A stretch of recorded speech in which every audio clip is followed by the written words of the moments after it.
I knew if we did not do this show, boy, with our mentions and comments, y'all would have blown me up if we did not come with a Hell in a Cell post pod. Y'all couldn't wait till Thursday. We couldn't wait until Thursday to drop. So this is a very special edition of the TFW podcast. That's Freaking Wrestling. You guys know who we typically are. But as I said, this is a very special episode. So we do have a special guest. But before we get to our special guest, shout out to our freaks out there. You guys know the listeners, supporters of the pod. This is the best kept secret in wrestling podcast today. And around this time is when I typically say, we are three the hard way. This time, we got an extra person with us. Very special guest we have on the podcast. Outside of wrestling, I've shared this story before about this man and his family. And the story, if you don't know, is I told Rhodesia maybe 20 years ago. At this point, 23 years ago. If I was to hit the lottery, I would buy every single product that this man came on my television set and sold me. It was typically 1 a.m. to 3 a.m. infomercials. After we got busy getting our freak on. That's the part I remember from the story. There it is. So that's typically what it was. But the one, the only, Billy Mays Jr. is joining us on the podcast. Billy, what is up, sir? Thank you. This is surreal to me. I'm a genuine listener of every episode for like the past year. So, you know, just to be invited on is huge. And if you see me like dazing off, it's probably just because I'm in the trance of like I'm listening to you guys. So I'll try to interact, but you know. But we appreciate that, man. We absolutely appreciate it. I think me and Billy, we just met. Did we meet like under a comment section for Public Enemy? Was it that or? That's I think it was just like little interaction. We crossed paths on the Public Enemies and we followed each other. I was thinking about this today. I was just like, had some fun interactions and I was like, you know what? I was almost like, oh, I'll do him a favor. I'll listen to the podcast. And within like 3 episodes, it became my top priority podcast of the week of wrestling podcasts. It was like, that's how I get my recaps. And like, so it's not like, oh, the homies have a cool podcast. It's like, no, it's genuinely the best kept secret in my opinion. Shout out to my guy, Billy. And I'm all about the universe and things happen like it's supposed to. And I'll be damned if I didn't watch your dad every single night. And then now you're on the podcast. So that is fantastic. Rhodesia is in the house. Eshawn is in the house. We got a lot to get to on this podcast. Once again, it is a very special podcast. But before we get started with anything surrounding Billy, because I got a couple questions for you, Billy. Got to start with this, though. And your answer may change based off of what we saw at Bad Blood. Are you a Roman Reigns guy? Or are you a Cody Rhodes guy? Man, I hear you guys go at it every week, and I gotta be a fence sitter on this one. I'm like, don't do that. Okay, listen. Okay, I'll say this. After last night, the aura is undeniable of the Tribal Chief. It's next level. I felt it already through the TV, but seeing it in person is different. You guys have seen him a couple times, and I don't know. I got chills just like watching him walk. I was just like, what? And this is what I'm really getting to is that I'm also a Cody guy because there's something genuine and there's something I relate to in finishing your dad's story kind of thing. So I'm pulled in both directions and I genuinely watch you guys go at it and I'm thinking, you're right. Like everybody's right, you know? Sorry, that's not the answer of like Billy. Don't let them pull you one way or another. Because to be honest with you, Cody's my guy. I started with him from the beginning, but I'm also a huge Roman Reigns fan. But these two super marks over here make me attack one of my guys on a consistent basis because of their sheer hate for good quality people. Billy, don't fall into that trap. I'm not gonna. Who you like. If you like both, like me, stand proud on that. Don't make them turn on one of your guys. Well, how about this? We are going to discuss where I am now, and the discussion may surprise everybody who's listening on this podcast. All right, someone just say that. Saturday night was crazy. I wasn't home. I didn't get home until almost 10 o'clock to watch Bad Blood. And somehow, some way, I miscalculated the time I would be done with this show. I'm like, okay, 12:30, I'd be done. I'd go to sleep, get up, do what I got to do Sunday morning. 2:00 a.m. hits, and we get Fade to Black after The Rock just comes out. I'm like, how in the hell am I supposed to go to sleep after seeing The Rock, after seeing a returning Jey Uso, after seeing Cody and Roman Reigns basically calling a truce, and I'm just supposed to act like none of that happened and go to sleep about my day? It was a little rough falling asleep. It was a little rough. So, Billy, let me ask you, you were in the building, which the crowd was on fire. I do have a question about the crowd, too, when we kind of get to that point. But kind of tell us, one, you just told us that you live in Georgia, so this wasn't a far trip, but kind of talk to us about why was the decision that you decided to come to this show itself, and then give me just like the high level thoughts about what it was like being in the building on Bad Blood. Well, to answer the first question, around July, the tickets went on sale, and I'm talking to my buddy, and we're like, should we get tickets? And I started looking at prices, and I was like, I don't think I can swing this, like not in a way that I want to. Contrary to what people think, I'm not like a rich person. I work, and I don't have like OxyClean money as people think. So and so whenever the time came, like right there. It is. So whenever the time came, I told my friend, I was like, look, I have to think about this. And he's like, you know what? We'll look on StubHub in a couple weeks and we'll see what it's looking like, which means you're paying more anyway. So I was like, I just don't think it's going to happen. So I had accepted I'm not going, which was like heartbreaking.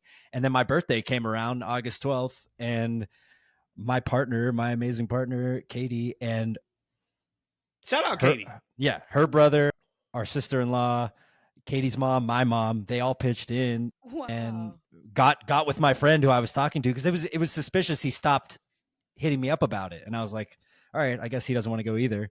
But he had been coordinating, and he got us like super sweet tickets, So cool. section 108, like eye level with the hard cam, right across the hard cam. I saw you. It was I saw phenomenal. And so like it was just like a dream, man. It was just like, I don't know. I didn't expect to be there. So by the time it came around, I ordered my Bam Bam Bigelow shirt. You might have seen. I ordered that special for Bad Blood, and yeah. So that was the decision to go. Was like it was gifted to me, which is just beautiful. And yeah, shout out to my family. But my biggest takeaway, first of all, how Atlanta, the experience was awesome for me, because I'm new to Atlanta, about 3 years, and I'm taking in the culture like crazy. I'm in love with this city. So just seeing like Dom and Liv driving around the city, before their entrance was, I looked at my friend, I was just, this is awesome. Like, this is great. And actually, what you looked at him and said was, this is fucking awesome. I saw you. I did. I saw you. Yeah, buddy. I knew. It's effing awesome. But are we allowed to? I mean, I forget. Yes. Okay. Yes. Of course. Yeah, I don't know. Hey, I was like, that's freaking wrestling. I know. You know. And I hear you guys curse. I'm just like, I don't want to disrespect anyone. And once we start talking about Bill Goldberg, I might oh boy. So that was the other thing, was like, all the legends they brought in was crazy. All the rappers they brought in, like every time Metro Boomin walked past our section, everyone went crazy and was cheering, and that was sick. I don't know how it came across on TV. I actually didn't get a chance to watch today. I only watched clips. So my experience of the crowd was the sandwich of opening match and main event was on fire, and the middle was like fun, and we're all having fun, and but it even felt the fatigue that people must feel at these events, where it's like, wow, you really do need to like keep things escalating to keep everyone. It's so funny you say that, because that's how it came across on television. Okay. So we know Drew and Punk were going to main event. If it wasn't for what we got in the main event, they worked that match like a main event. We'll get to the actual match itself. But the crowd, you guys were so hot at the beginning of that show. I damn near got goosebumps watching on television. Because to your point, with the hip hop, with the Future Metro Boomin song playing, we got Jaden Bianca out there. It just felt bigger than just a normal regular PLE. I think I even looked at Rhodesia at one point early into the show. Like maybe it was the entrance of Punk. And I said, this feels like a WrestleMania light type show. If WrestleMania was inside of arenas and not stadiums, that's the kind of feeling it came across television. And you guys were there for everything in that Punk and Drew match. And then it was like a little bit of kind of like pulling teeth, it felt like, to get a major reaction for anything from matches 2, 3, and 4. Yeah. But then you guys came back up. We were trying. I could tell my section was trying. Like, we were like, this is good. Like, and it was good. It didn't really match the level, like the execution of everything. I'll tell you this, when we were walking out, I heard like 2 different people talking up this was the best show of the year and all this stuff. And I looked at it, someone else, I was like, all right, let's not go too far. Like, it was amazing. We were there for some really special moments, but I overheard one guy say that blew SummerSlam out of the water. And I was like, I instantly knew, even though I was on the high still, I was like, I don't think it's going to play that way. Like, when I watch it back. Mm-hmm. Yeah. You decided not to go to the show. And by the time you probably wanted to go, they were sold out. I know I checked Saturday morning and I think they had 20 tickets left and they were like super high price. After watching the show, do you regret not going, or do you feel pretty good about your decision to stay at home and watch? I actually had the opportunity to grab tickets a couple of times, and I was like, if I can get them for. So originally, Billy, if you haven't listened to the show enough, I'm actually becoming an introverted old man. To be honest with you, I've been to all the stadiums, I've been to the arenas, I've seen these guys live. I'm actually good with being at home watching in my daddy cave. I like hearing the commentary. I like to see all the stuff that you can't necessarily see at the live arena. Like, I've gotten the feel of being live. My next thing is actually my kids want to experience actual, PLE or a tape show.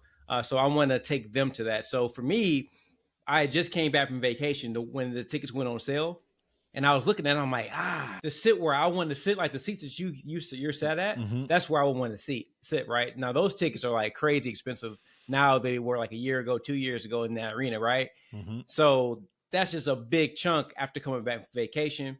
I was good. But as I was a couple hours before the event, like, I'm on SeatGeek. I saw some tickets. I'm like, should I grab them? Homie Brandon was on tap, like, yo, if you want to get some last minute seats, is you in? I had another homeboy, he was down too at the last minute. I'm like, nah, I'm good. I'm gonna go home. I'm gonna put the old man dogs up and I'm gonna watch on the big screen TV.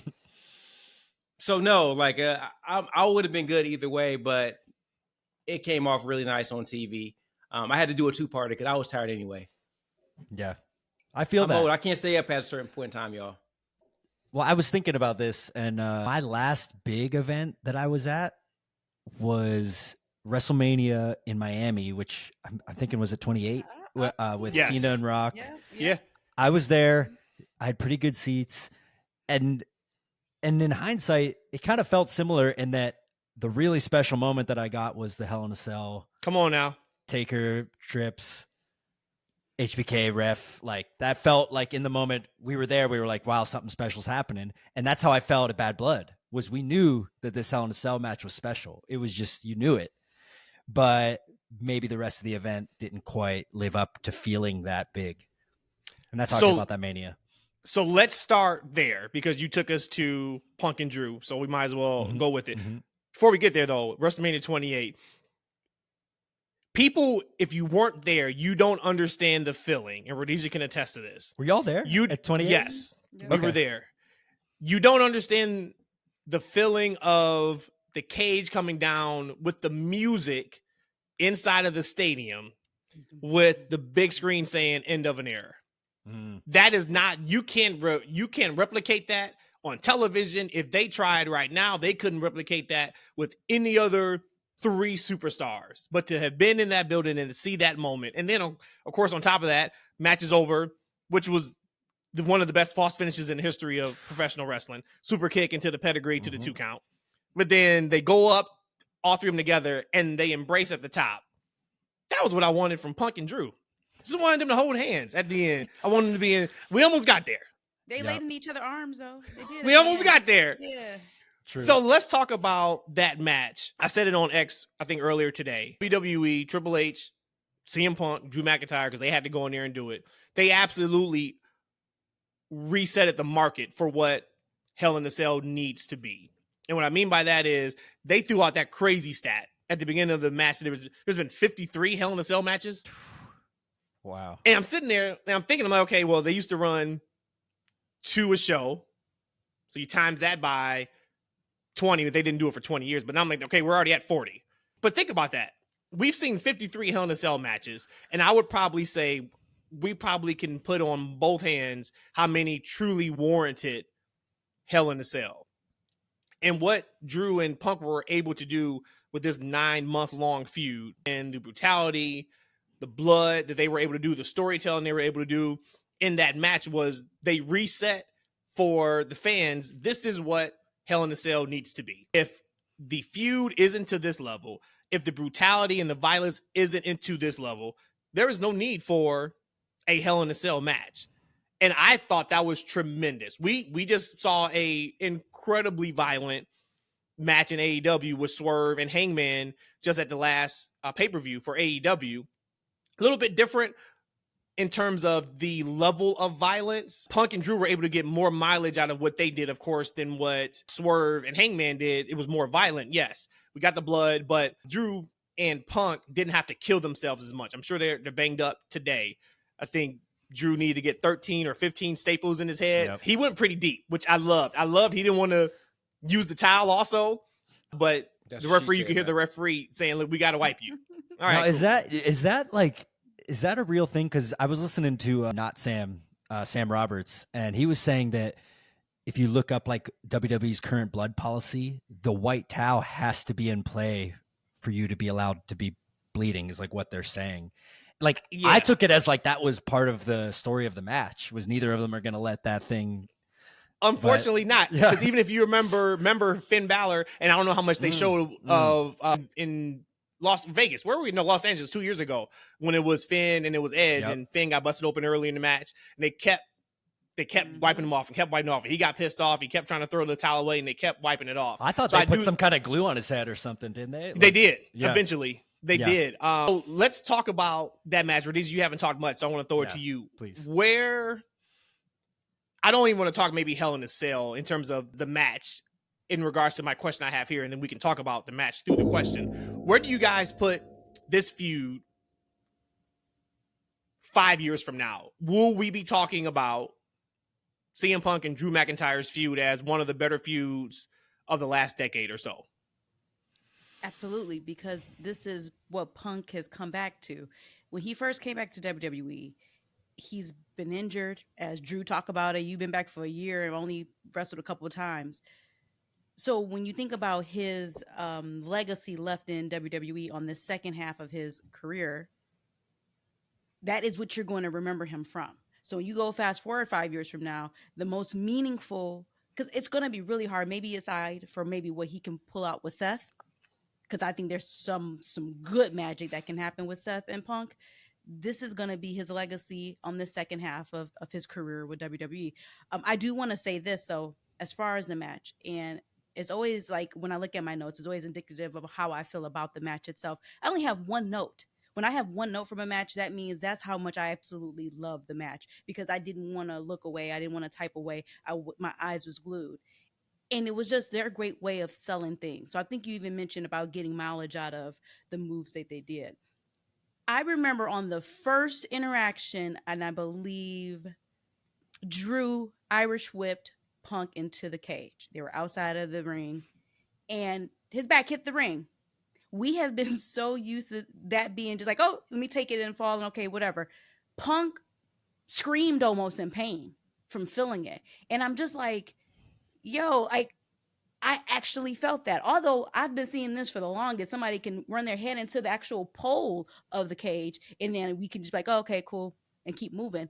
No, he sold that, and he made it believable. And I'm like, if this is what we're getting, I'm like, and I said to you, I'm like, having two veterans in a ring, this is beautiful to me. And again, like I said, I love hardcore matches, not crazy death matches. I love hardcore matches. And I think this was just how two experienced veterans can make beautiful magic like this, because when I popped off of him just ice whipped into the cage, Now I know then the next thing, the punches is about to get me.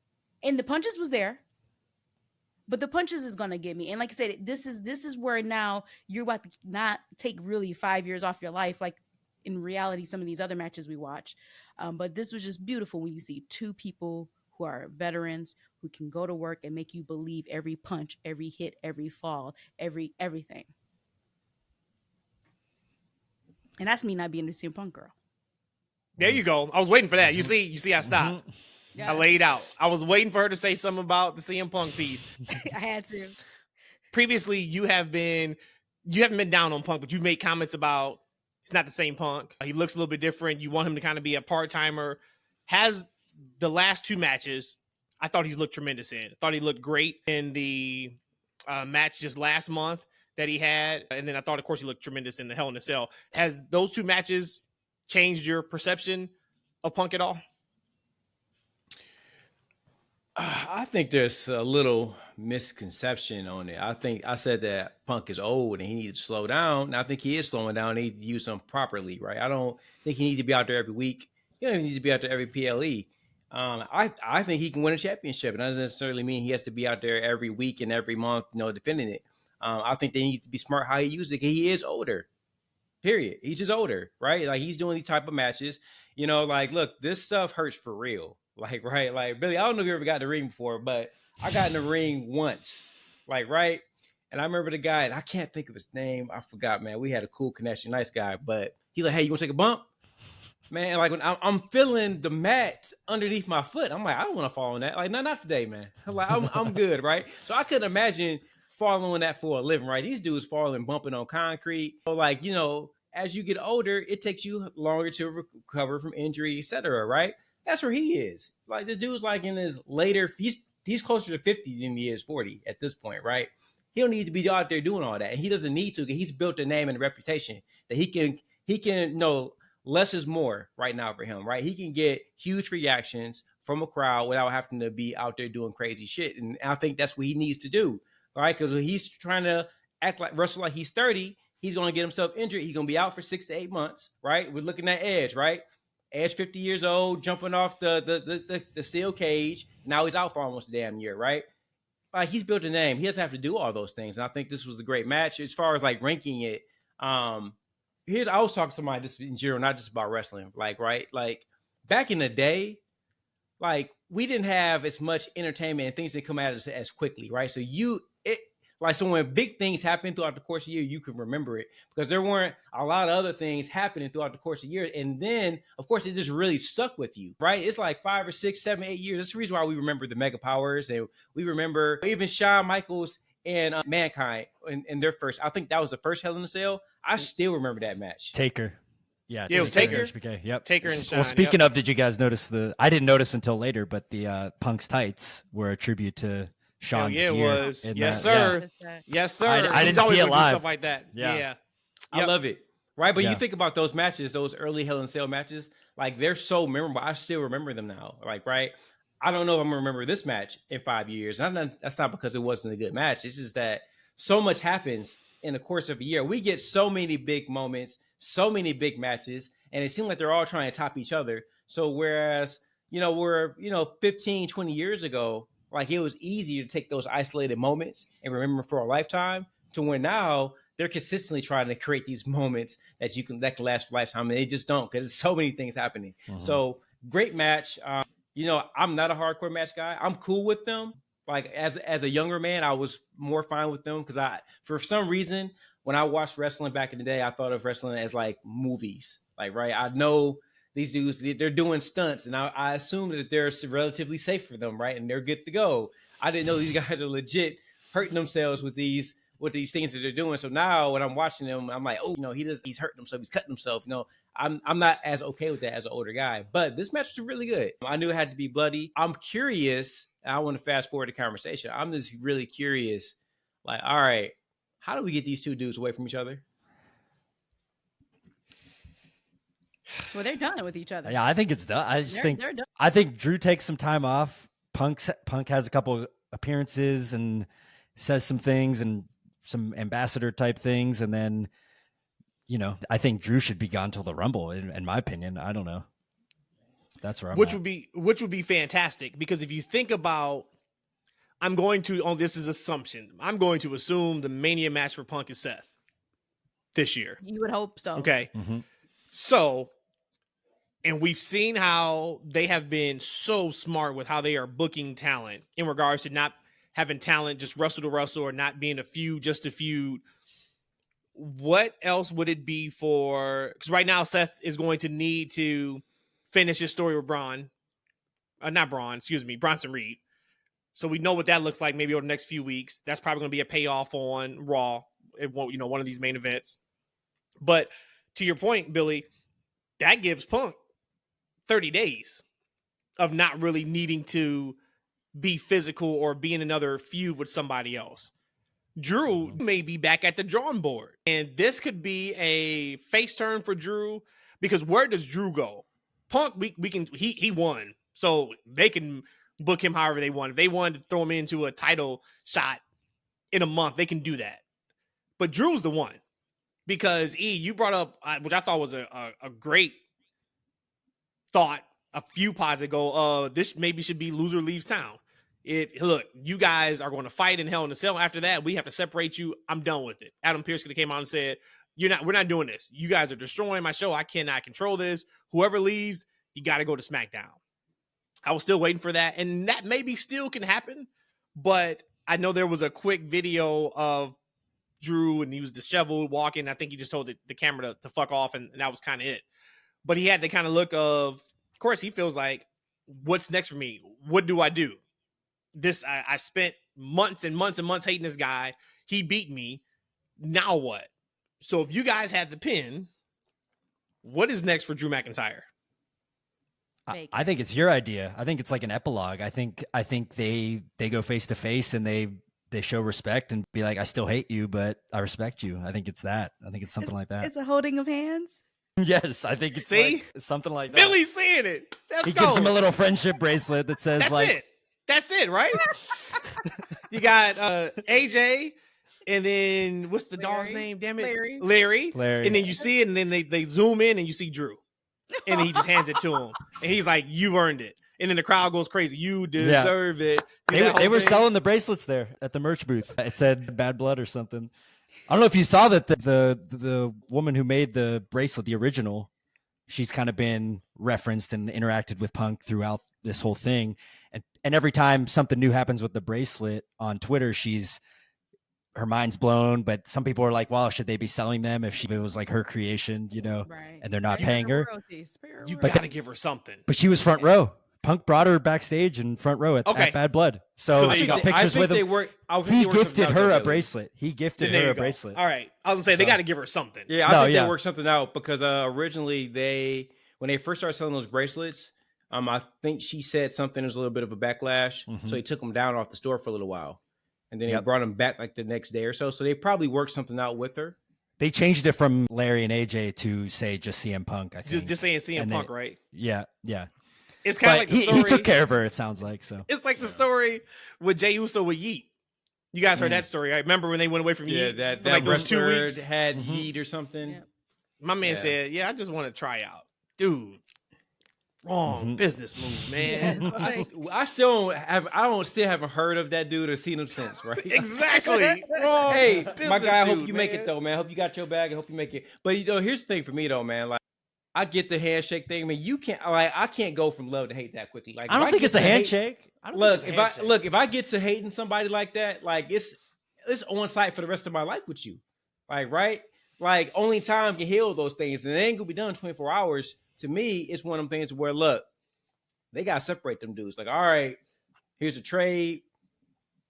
Drew goes somewhere else, but at the same time, it seems like SmackDown, since it's only a 2-hour show, like the main event scene is packed because we hadn't talked about it. But I guess it's something I didn't see it myself. I meant to go look it up, but I guess something popped off with Kevin Owens. Oh, we're gonna talk about it. Oh yeah. We're gonna talk about it. On the side. We're gonna talk about that going on. Kevin we got Owens The Rock going on. There's a lot happening on SmackDown. We got Randy Orton. So I don't know where Drew would fit on SmackDown if he were to leave to go there, right? And it seems like a smart move would be Punk versus Seth for the championship. That's definitely has to be a Mania match in my eyes. As you said, I don't know where Drew goes from here. I don't see where he's slotted, and he needs to be slotted kind of high, man. He's a main event dude. He's not somebody they should just like, all right, man, we ain't got. He should always be on the board. What do we got for Drew? He should be one of those guys. Like they should, like there's like 5 or 6 guys at each brand. They should always have something for. And so I don't know what the next move is for him. Maybe it is a face turn, and he's Gunther. I mean, to that point, I feel like it's like a mini version of Roman's face turn in that we all respect Drew way more now after that feud. So all it takes is a little hint of anything, and we're all going to be like, yeah, we love Drew. It's that simple. And that's what it is, too, because, of course, I was going way over the top when I talked about the holding hands on the stretcher leaving. But I got my moment that I was talking about, and that was them just laying in the middle of the ring, because you don't lay on somebody like that you hate. I have never been in a fight with somebody that I hated, and afterwards we became friends, but that's a real thing. I've absolutely had verbal disagreements, and you feel it, and you got angst, and you got anger, and then you have that verbal conversation, and then you're like, all right, you know what? Either we agree to disagree and we're good, or we're like, oh, I see your point now. I'm cool. I think that's easily what they can do with Punk and Drew. They took themselves to the limit so much, and there's respect in that. There is respect in another man or another person taking you to your absolute limit, not quitting, not giving up. And we know what's the saying, love is close to hate, or same, whatever it is, right? Mm-hmm. So I think that is the world, but they have something special, of course, in Drew. They know it. Like I said, we know where Punk is heading at the end of the day, but it's going to be fun to see where Drew is headed after all this, because to your point, the top of the card is stacked, and the other part of the top of the card. So that was the first match. Could have been the main event, would have been the main event, but Roman's on the show, and then Rock showing up. Here it is, guys. Didn't think I'd ever do this, especially not public. And it's not that I'll be back. Me and Cody Rhodes have beef. There's a picture right behind Rhodesia. That picture is actually made out to me. I met Cody at least 3 times. Cool guy. But when you're going up against the tribal chief, head of the table, bloodline, Roman Reigns, I can't go with Cody Rhodes. Last night, Billy, I think it's time for me to call the truth with Cody Rhodes. I think at this point, it is okay to understand there is a world where Cody Rhodes and Roman Reigns can coexist. There is a world where Roman Reigns and Cody Rhodes can both be top baby faces, and we can be fans and admirers of them both. We do not have to pick one or the other. When Cody Rhodes was on that top rope and he saluted to Roman Reigns before diving through that table on Jacob Fatu, in essence, acknowledging his tribal chief, Roman Reigns, all the hate from my body just disappeared. It was as if the Lord himself came down and put his hands on my shoulders and say, get rid of the hate in your body with Cody Rhodes. And I no longer have hate for Cody Rhodes, to the point where after the show's over, I go online. The first thing I see is Kevin Owens beating the hell out of Cody Rhodes. That was one of the reasons why I couldn't fall asleep. I was worried about Cody. I said to Rhodesia, we are laying in bed. I said, Rhodesia, how am I supposed to go to sleep now? I don't know how my guy Cody Rhodes is doing. There wasn't no updates on if Cody Rhodes is in the hospital, if he's in a medical facility, if he's even alive. But I think it is time for me on this podcast to call a truce and no longer disparage Cody Rhodes, and understand that Cody did have Roman Reigns' back. Roman Reigns did have Cody Rhodes' back. And if Roman's good with Cody, by God, I'm good with Cody. I'll put the ones up for that. It's momentous. You know what? Day. As one of the leaders of the Cody fan club, I would not accept this from him. I would never accept this from him. He's been hating for way too long. Since we started this show, he started a hate fan club that I just cannot respect. And then also, I also can't take the leader of a household allowing his wife to call another grown man a bitch on our show and advocate for it. So no, I would never ever take your fandom. God forgives, but Daddy don't. Maybe Cody will, but I won't. All right, listen, I have a story from Bad Blood. Thank you, because this I was is- about to go in. No, this I is was about to this is go actually this is in in. response. Go, go, Like go. this is just bringing balance to everything right now. Is that, you know, this is a big day to hear you say that. He doesn't want to accept it. Me being in the middle, I was feeling the big Cody hometown experience, which we could talk about that entrance later. The first part hit in the arena, I got full body chills, and then I felt that it was like off, something happened, and I heard that it sort of didn't come across on TV. Yeah. I knew that, but I don't know if you caught the video of after it went off air and Cody addressed the crowd. No, I did not. I posted it on mine, just my video of it. And I got a little feeling there. I was like, I think it's just maybe the crowd. I don't know. Something didn't feel like, it felt like Cody was like, this is really special, guys. Like, come on, like I'm home and Kind of and pandering there's so a much little history bit. here. Not even. I think he was just frustrated. I think people were walking out, which you Really? expect, but it was so early. Like I was like, let's sit in the seats. Let's hear Cody. Let's have Yeah. a dark match. Like I don't know. That was my thought, but I noticed everyone was getting out. You could see it on the shots of it, but it made me kind of feel that way about like Cody's beloved, but he's not Roman cool sometimes, and I think that's Or- where there's a discrepancy. Even The Rock cool, right? Yeah. We did see The Right. Rock. Ain't nobody coming back from The Rock. I mean, hell, The Rock came out, did nothing, but put up fingers. I don't know if he was doing sign language or what. I don't know what he was trying to show us or dictate to us, but I was proud of him. He did do the ones properly this time. Thumb in. He leaves, and then that's it. So, to be fair, Yeah. I don't give a damn who picks up the microphone after that. We saw The Rock. It's probably time to go. But that Well, is interesting. With how much care was put in, and I heard that on commentary there was a lot of care put into mentioning NWA, and you know, Yeah. I felt it. I was like, I could feel that. Like this must be special for Cody. But I felt his frustration of it means more to him than it might to like 75% of the crowd.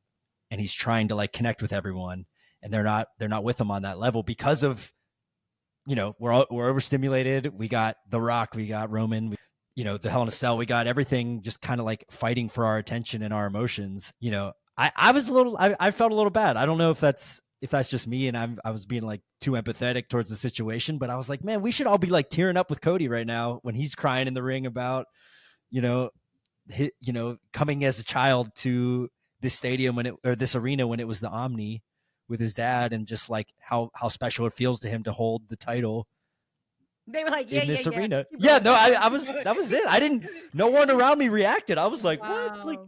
Hey Billy, Wow. is that the first time you've seen Cody at in Atlanta? oh yeah. That's the first time. Mhm. Yeah, you know, it's funny you say that. Ashley, I've seen Cody in that arena multiple times, and he don't get that hometown pop. What's He that hasn't about? for years. Even in AEW, I remember the match. It was I think it was Warlow in the cage versus him. Absolutely. When he did the He somersault. didn't get Or the he didn't moonsault. get the Yeah. he didn't get I remember that that. big pop from the crowd. I don't know what it is.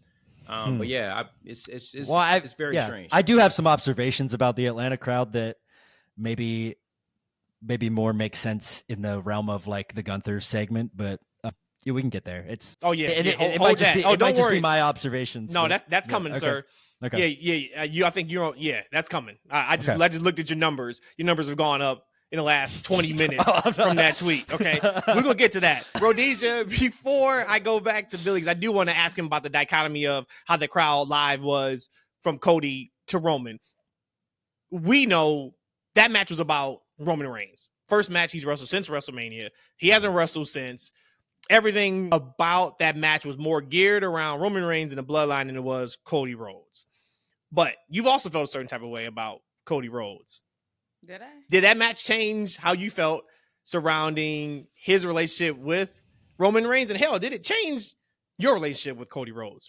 Not in the slightest. I mean, I give my man props because, like you said, he like, see you later. Like, I'm about to take care of Jacob over here, and I'm done, but Jacob's done as well. Now it's up to you to take care of Solo. So I give him mad respect for that. Absolutely. But that's about it. Cody's is such a great wrestler. He's such a great personality. He looks great. He cares about how he looks. He has aura. But when it comes to like your Roman Reigns, that bloodline family, like it's almost like, damn, like is Cody a year too early, a year too late? It's almost like he can't get out of that shine. He's like in the shadow of him. And again, that's not saying anything bad about Cody at all, but it is just night and day difference when you have in the even in the ring. And I, yes, it was about Roman, even how they filmed the beginning of that match and how Roman was actually in focus where Cody was turning his on the back to the camera looking at Roman. Even how they filmed that or how they produced that, it made Roman the guy. But it just, Cody pales in comparison to that engagement unless you are a crazy Cody fan. Then Roman. And then The Rock comes out, and we'll see how this plays out. We said it too, because when Roman and Rock was a thing, Roman kind of paled in comparison too. He was in the shadow of The Rock. So it's just something about when you are that, when you are him or her, when you're that person, damn, it's almost like F you, because I can't get there. I can't get to your level, like, ever. So until Roman, this bloodline completely demolished, and wherever we're at in the 9 innings of baseball, I almost feel Cody. Okay, I almost feel bad for Cody. So I will say something has changed for me about Cody. I almost feel a little bit bad for him. I actually feel a little bit of empathy toward him, and especially with Billy telling that story about after the show. I do, because no matter what Cody does, no matter what Cody kissing babies, shaking hands, he's probably not going to ever win me as a fan when he's going against Roman. So I do feel bad for Cody.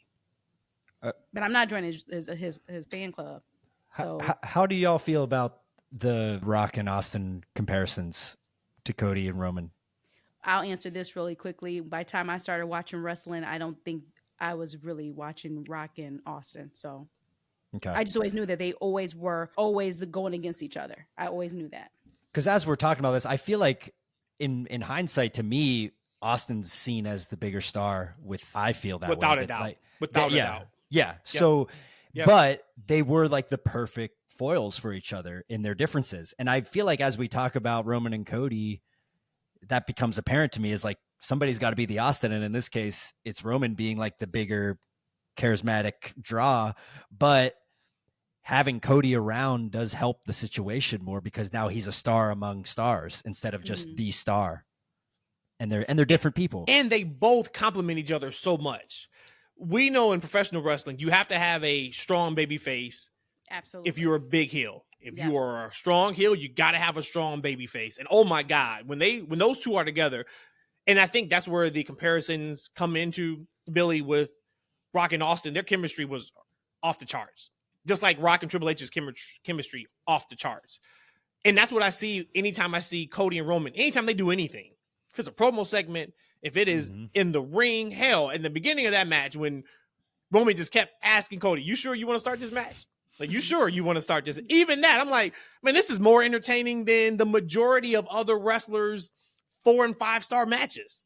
And all they're doing is talking about who is going to start this match. And I think that is just the level of how good they both are and what they bring out in each other.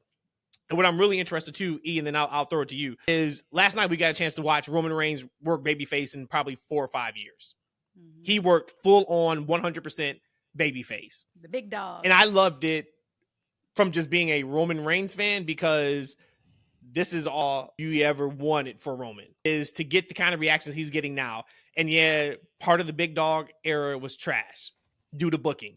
He couldn't cut a promo. They would have him come out there and cut a one-line promo and then immediately get cut off. And then the Hill's coming out, and now we go into the match in the main event. We're way past that now. But to see him be able to react to the crowd, constantly taunt in a good way to that crowd in Atlanta, and get that reaction back to him, I was just like, man, this is great. This is what this 4 or 5 year run has been for outside of business and outside of an incredible storyline. But it was always to get Roman to be the top guy and get those type of reactions. And we saw it for the first time in Atlanta, just this past week at Bad Blood. So I thought that was absolutely tremendous. We just talked a lot about kind of the Cody dichotomy. We talked about the Roman dichotomy. Thoughts on the match overall?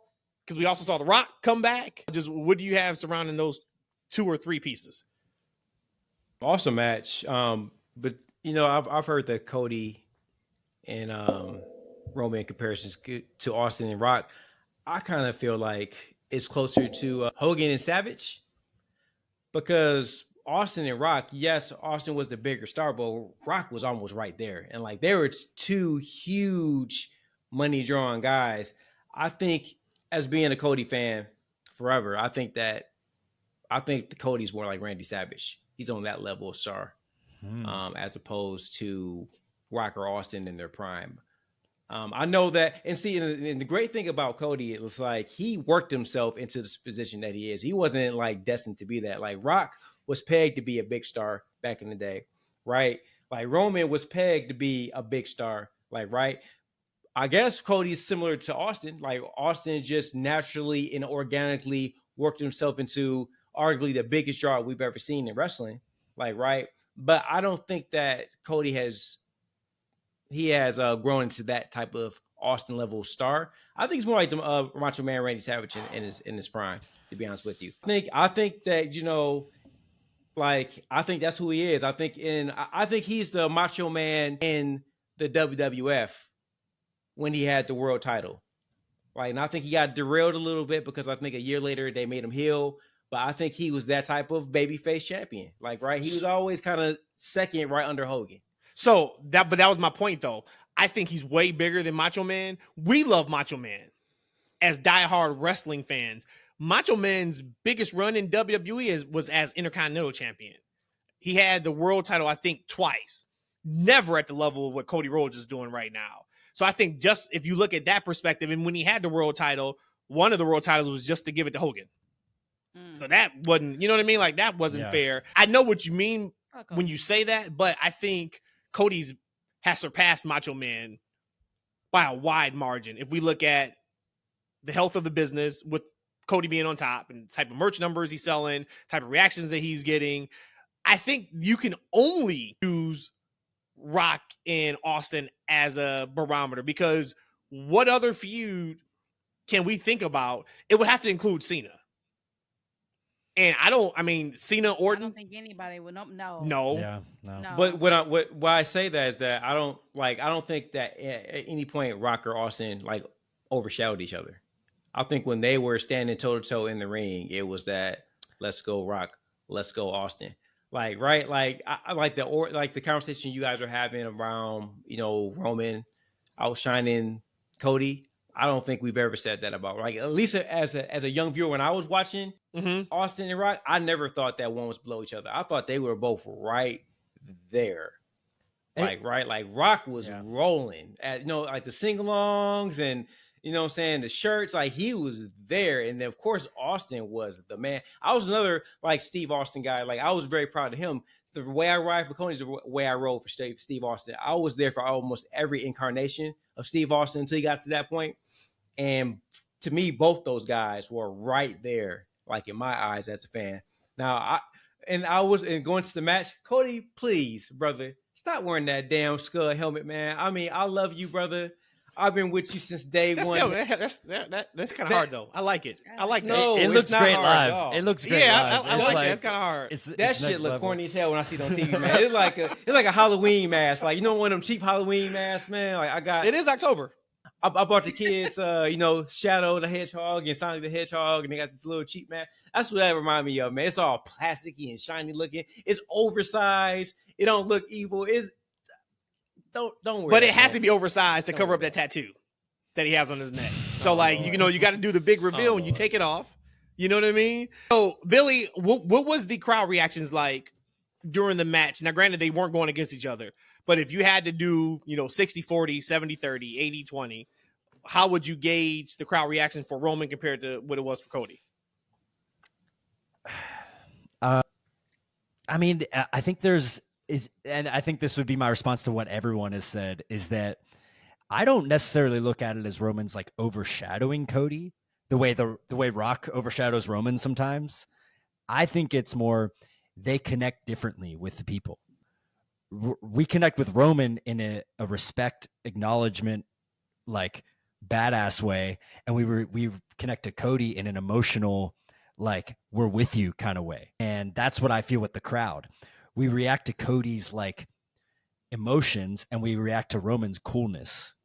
And so that's how I felt the crowd reacted. Every time Roman's, so slow, and we're all just kind of watching every move that he makes. With Cody, he kind of like snaps into like the hero or the, Homelander. Yeah, he snapped into it because he's really Homelander. Absolutely. Yeah, exactly. Yeah. But it's just a different type of charisma. It's like Cody's connecting with you, like hulking up, and Roman hulks up. That's his, like, that's not normal for Roman. Roman is cool until the moment he has to hulk up, and then he oohs, and we're all with him like that. But yeah, it was interesting to see him be the big dog as the tribal chief. I thought that was right. And looking back, I wish he would have done the instead of the crucifix. I wish he would have did the DDT where he, the Rock's DDT. Yeah. I thought that would have been an DDT. awesome opportunity to like foreshadow the Rock. But the crucifix was cool too. Something different. He hit that move where he said, "Look at Roman doing wrestling moves. I'm gonna kick her out." I was about to say, "You gotta go." Because disrespect my tribal chief like that. Lord knows those first 3 minutes of that match, I was like, "What? It is 1:30 in the morning. I want to go to sleep. And all they do is doom, getting out the ring, shaking them like, oh my god, it is so dreadful. But when they leave when they get out the stalls, it's great. But man, when they're waiting for that countdown to get out the stalls and that door open, I'm like, I would rather watch paint dry. This is like so terrible. Proceed. Yeah, you don't like the big man main event style of WWE. She wanted some Ricochet jumps. And, big time. Big time. Speaking of Ricochet, and only because of high flying, Jacob Fatu, every time he goes out there, he passes with flying colors. He cut a hell of a promo on SmackDown. And we've seen that man do his moonsault off the top rope without using his hands. We've seen that before. But it was something about how he hit it against Roman. And then Solo immediately hit his splash too. I was like, when they finally get to Jacob and Roman, man, I can't wait. Like, I cannot wait until that moment happens. And I think as big as Jacob is now, he's how people say like he's just scratching the surface. I don't even know if he's scratching the surface yet of how good he's going to be if they continue to push him, not the way they're pushing him now, because Rikishi came out and said Jacob's too much too soon. Rikishi, sit down somewhere, sir, please. My God. Enough. You got to relax, Rikishi.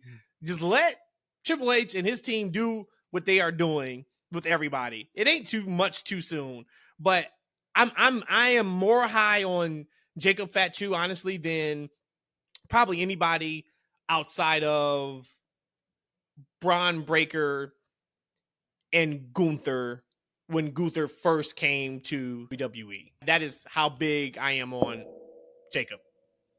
I agree with that. I would say that I would also add Roxanne to that when I thought she was moving up to the main roster and never went up to the main roster. Yeah.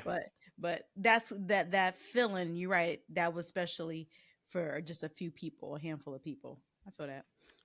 I did think that the moonsault, every time I see his moonsault, I'm like, it's really effortless. Because I think that Tiffy does a great moonsault, right?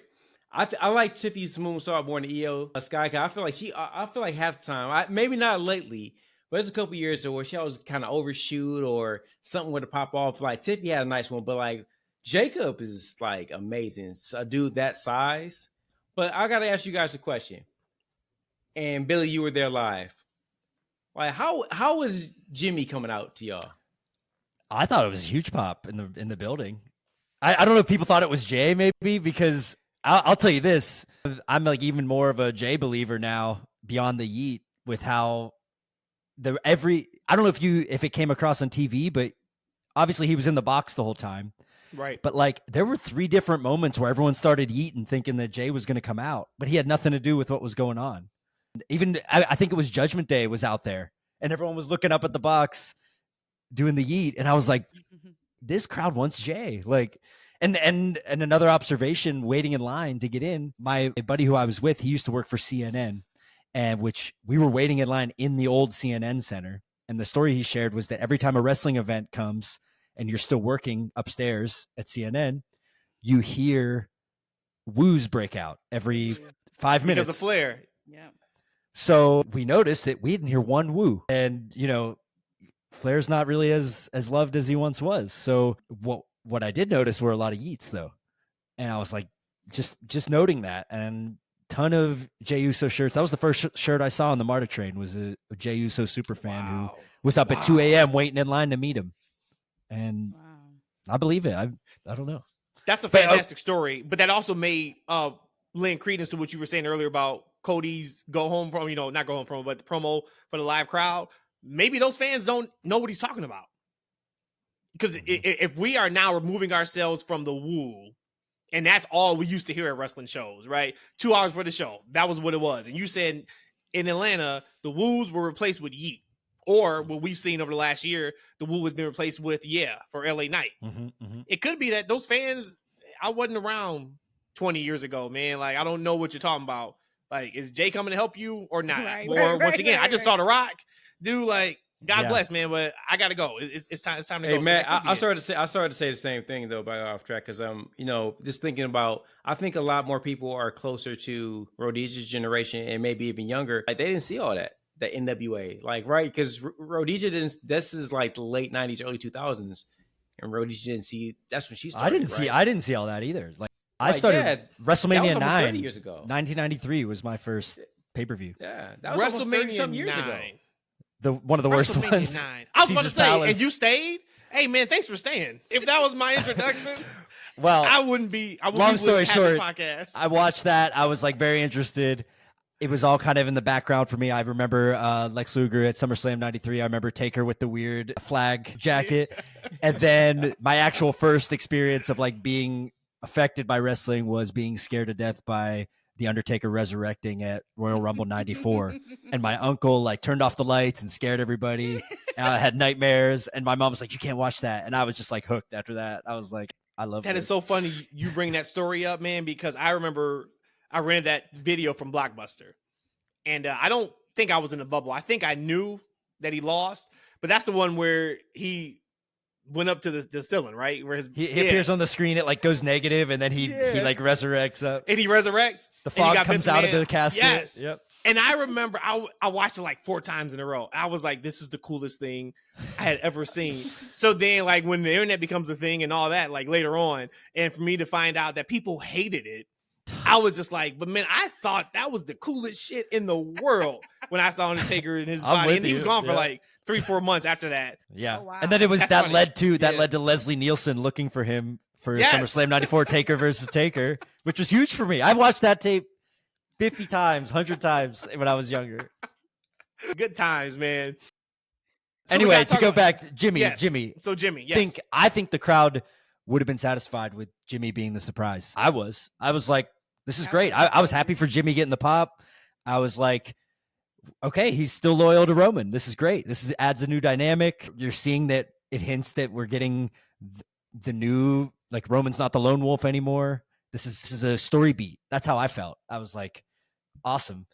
And the fact that he did it with the hood, he was standing there for like a minute before anybody like turned around and noticed. So we were all just like, is that part of the show or what? But it was a legit pop. I don't know. I was surprised, honestly. I didn't think Jimmy was loved like that. I was just so impressed with how Jimmy looked. So as soon as you took the mask off, there was no doubt in my mind that he was there to support Roman. Of course, common sense would be, why would he be there and then turn again on Roman? Makes no sense. But to me, I knew instinctively as soon as he took his mask off, his hood off, that he was there for Roman. And before, because he was there for probably a good 3 or 4 seconds on TV from what I was watching before he even interacted or they called him out. I'm like, okay, so which part of the again, Samoan family bloodline is this going to be? Because I did not recognize his physique. And when he came out and he took it off, Jimmy looks like he's in really good shape.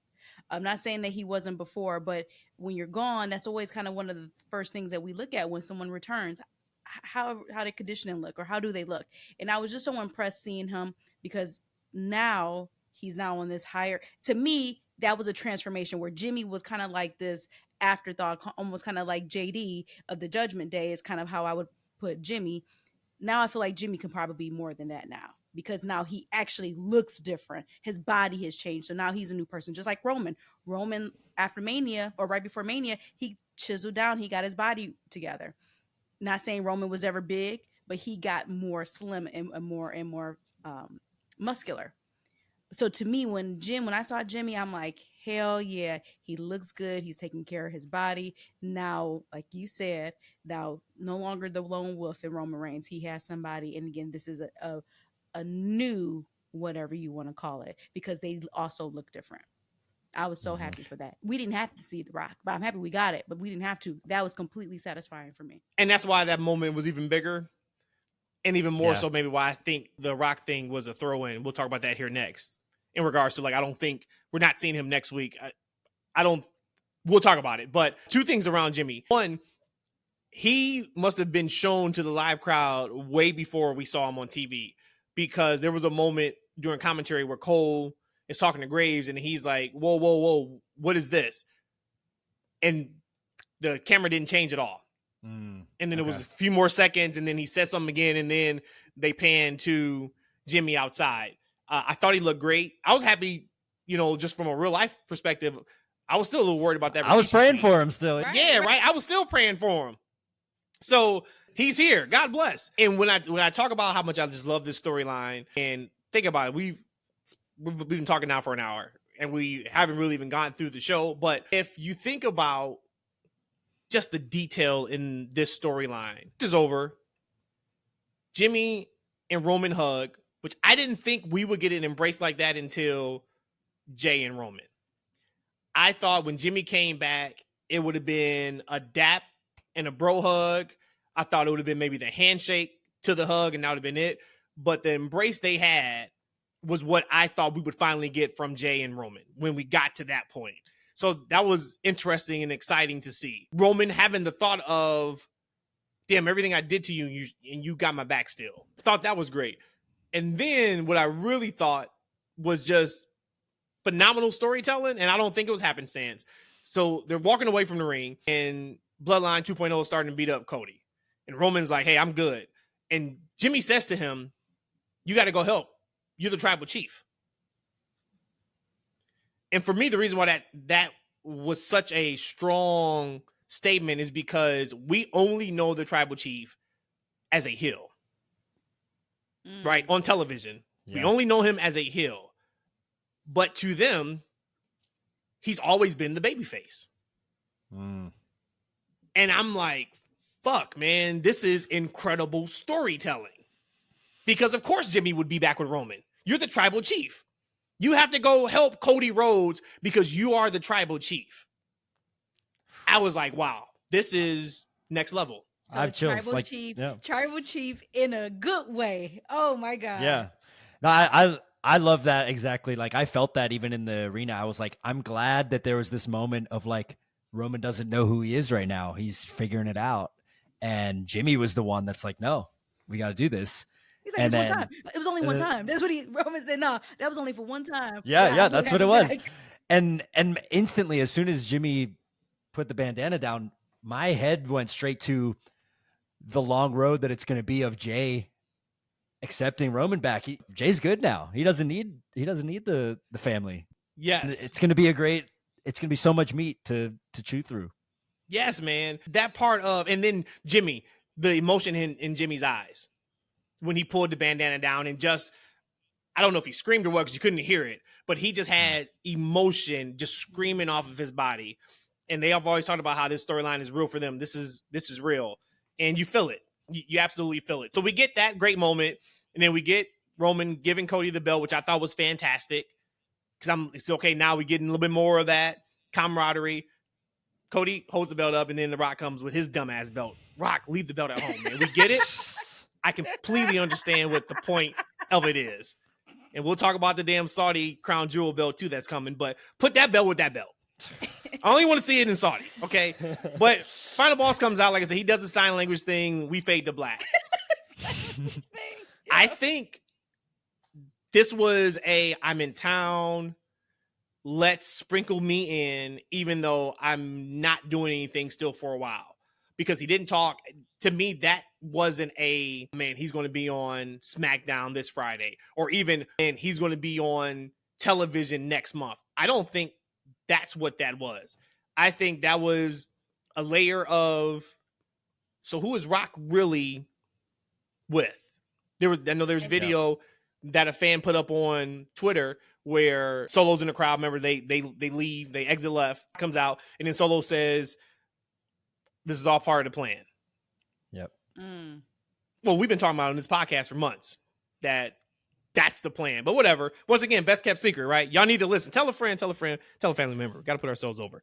But point is, I don't think we're going to see Rock as part of this storyline yet. Right now, I think there's still more things that we need to do. What do you guys think about Rock showing up and that piece of it? Or do you feel differently? Do you feel like, okay, this is now going to be part 2 of the Final Boss, and maybe we see him at Survivor Series? I think there's a chance we got Survivor Series. I think you're right. He's not coming on TV anytime. He might cut some promos like he did in the gym and stuff. I think we might see that. But I don't know. I think what you said too about Solo, the best part is that like they don't have to know yet. They can just gauge how everybody's feeling. And even Solo saying that might have just been something he said, and it plays into it's part of the plan, or he's assuring Jacob that it's part of the plan, but he doesn't know what the fuck's going on, So right. In hindsight, that could all make sense however they want it to make sense.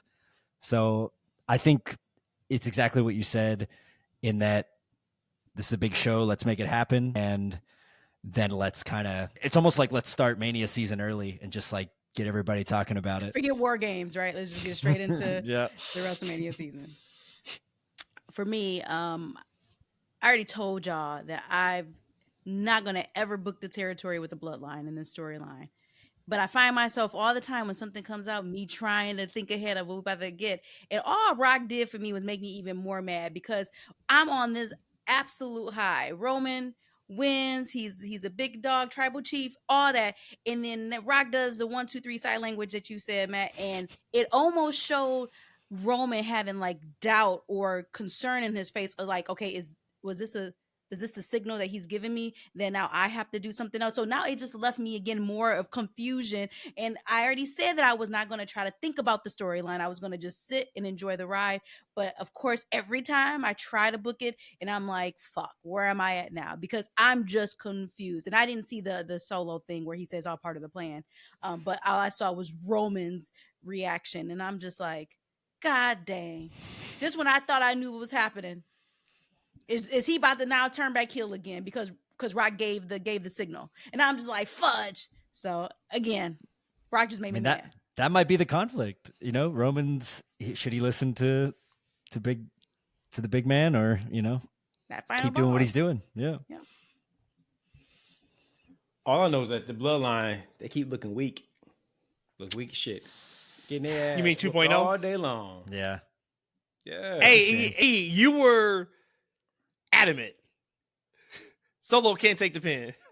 Solo took the pin. I agreed with E beforehand. Yeah. You were adamant. Solo could not take the pin. He looks weak. What they gonna do now, man? That's the question. Like, look, Solo got beat clean in the ring, right? Then all 4 of them got, beat up. Then they had to go to the back.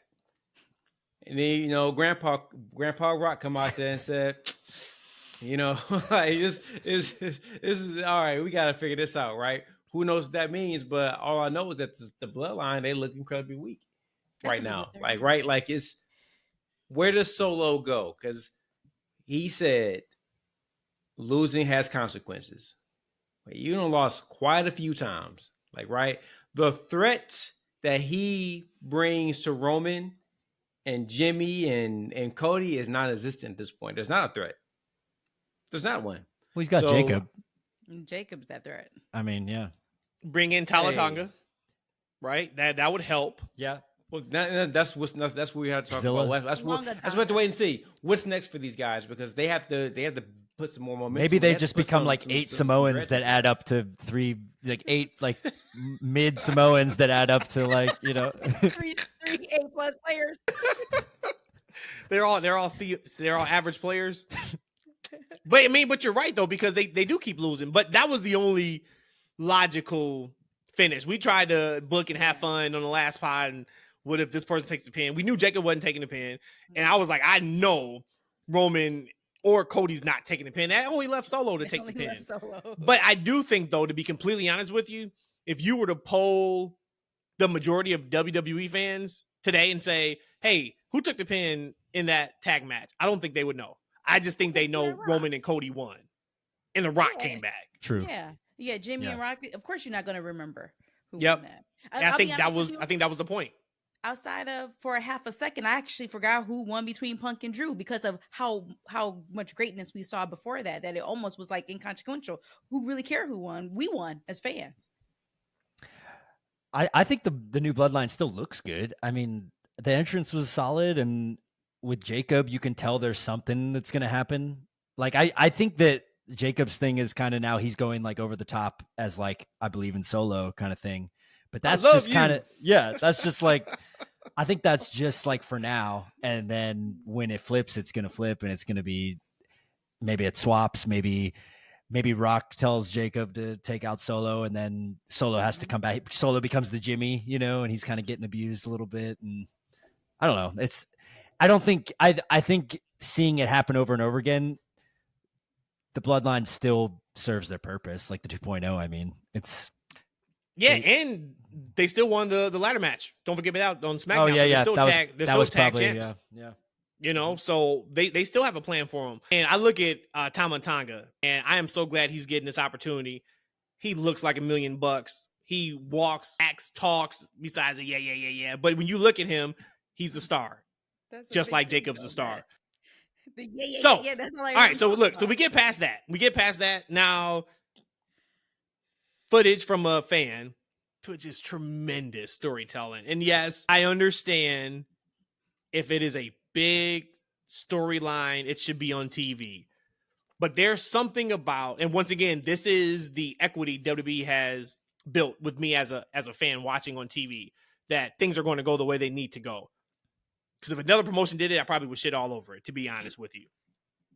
For them to not acknowledge Kevin Owens beating the hell out of Cody Rhodes on TV and to shoot that angle from a quote-unquote fan who is taping it, and it just goes out in social media after that show, is next level because and they haven't reposted it.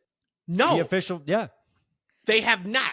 That's because huge. it's out there, and how many people think it's real now? Right? Because it's not on TV. Nobody's talked about it. So now the narrative is going to be, and you got the guy who's shooting it saying, oh shit, what the fuck's happening? You can't do that on TV. So that comes across completely different if you try to put that on television.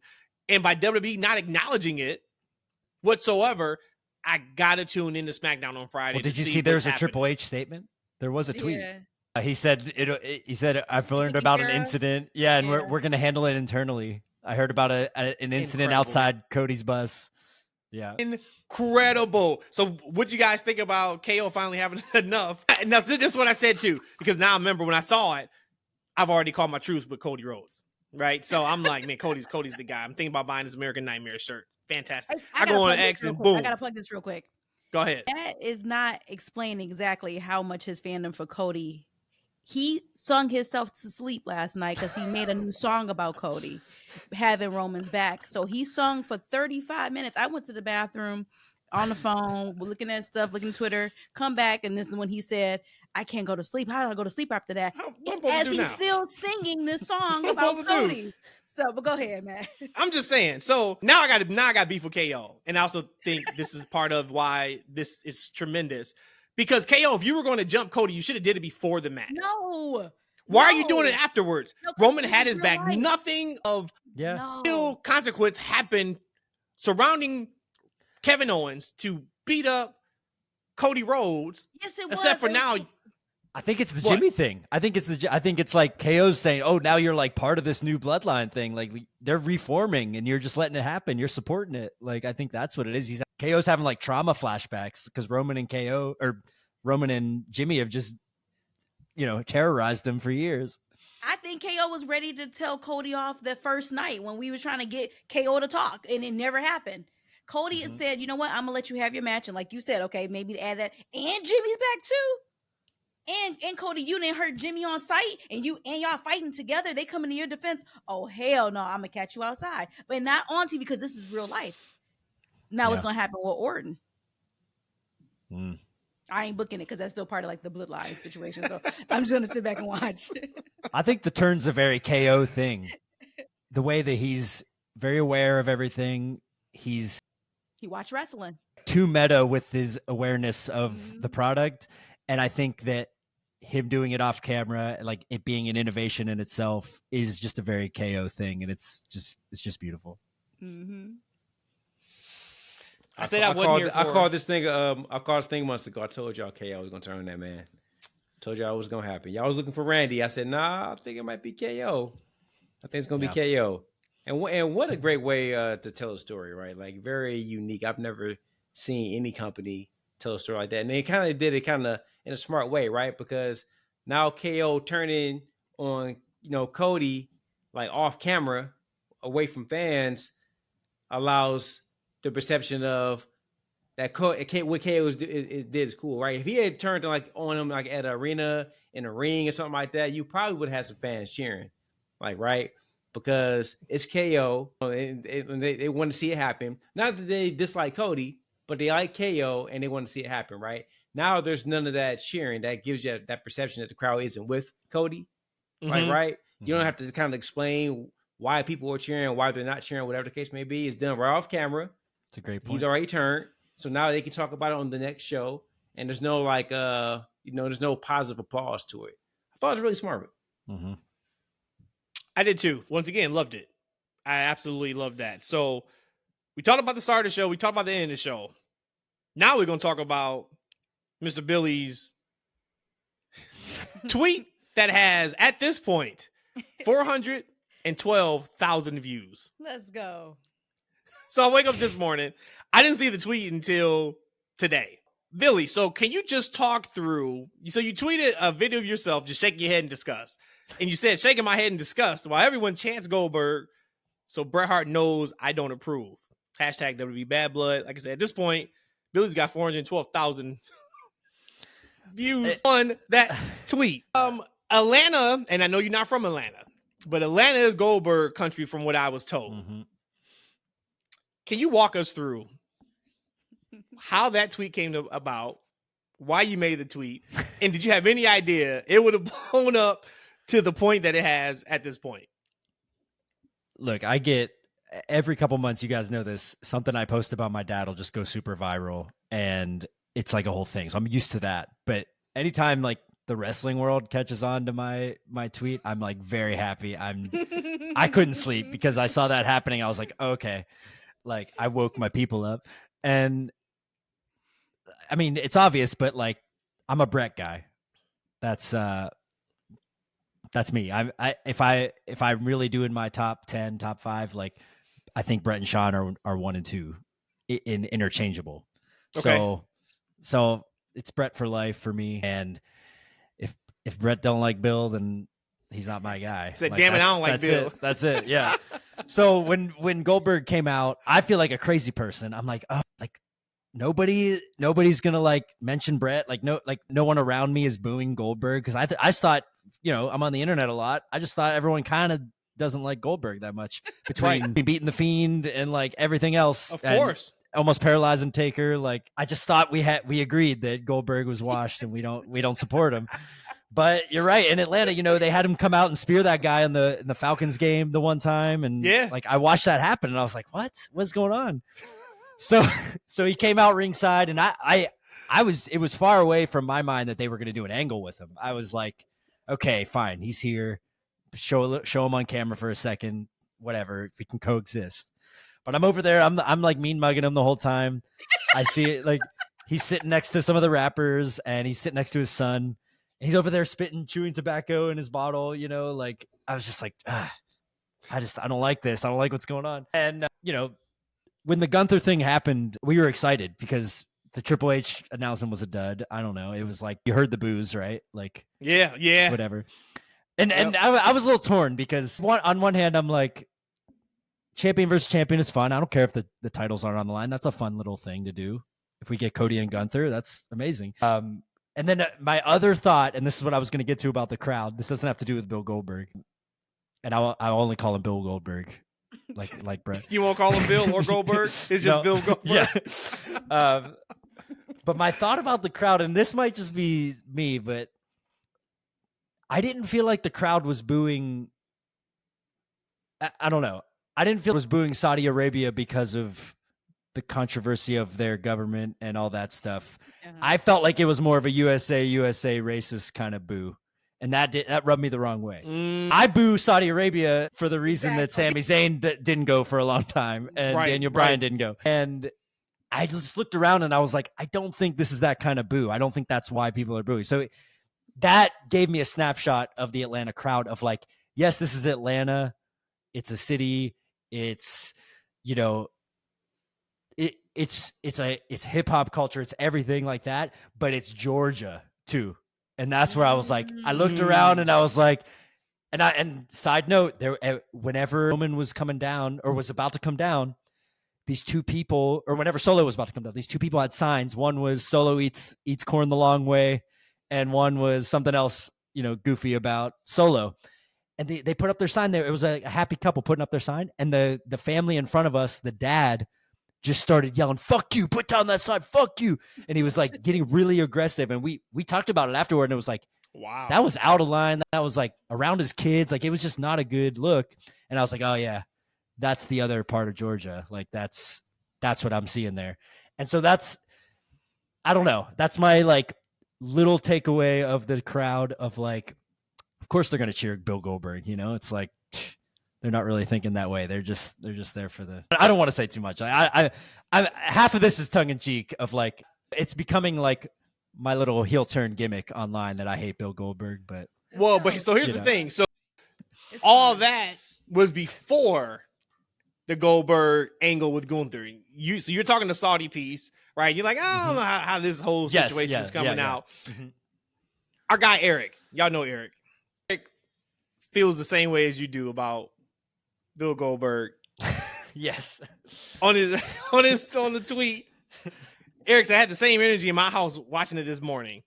I said to Eric, I said, God bless. He said, I literally said in front of my young children, get this fucking guy off my TV.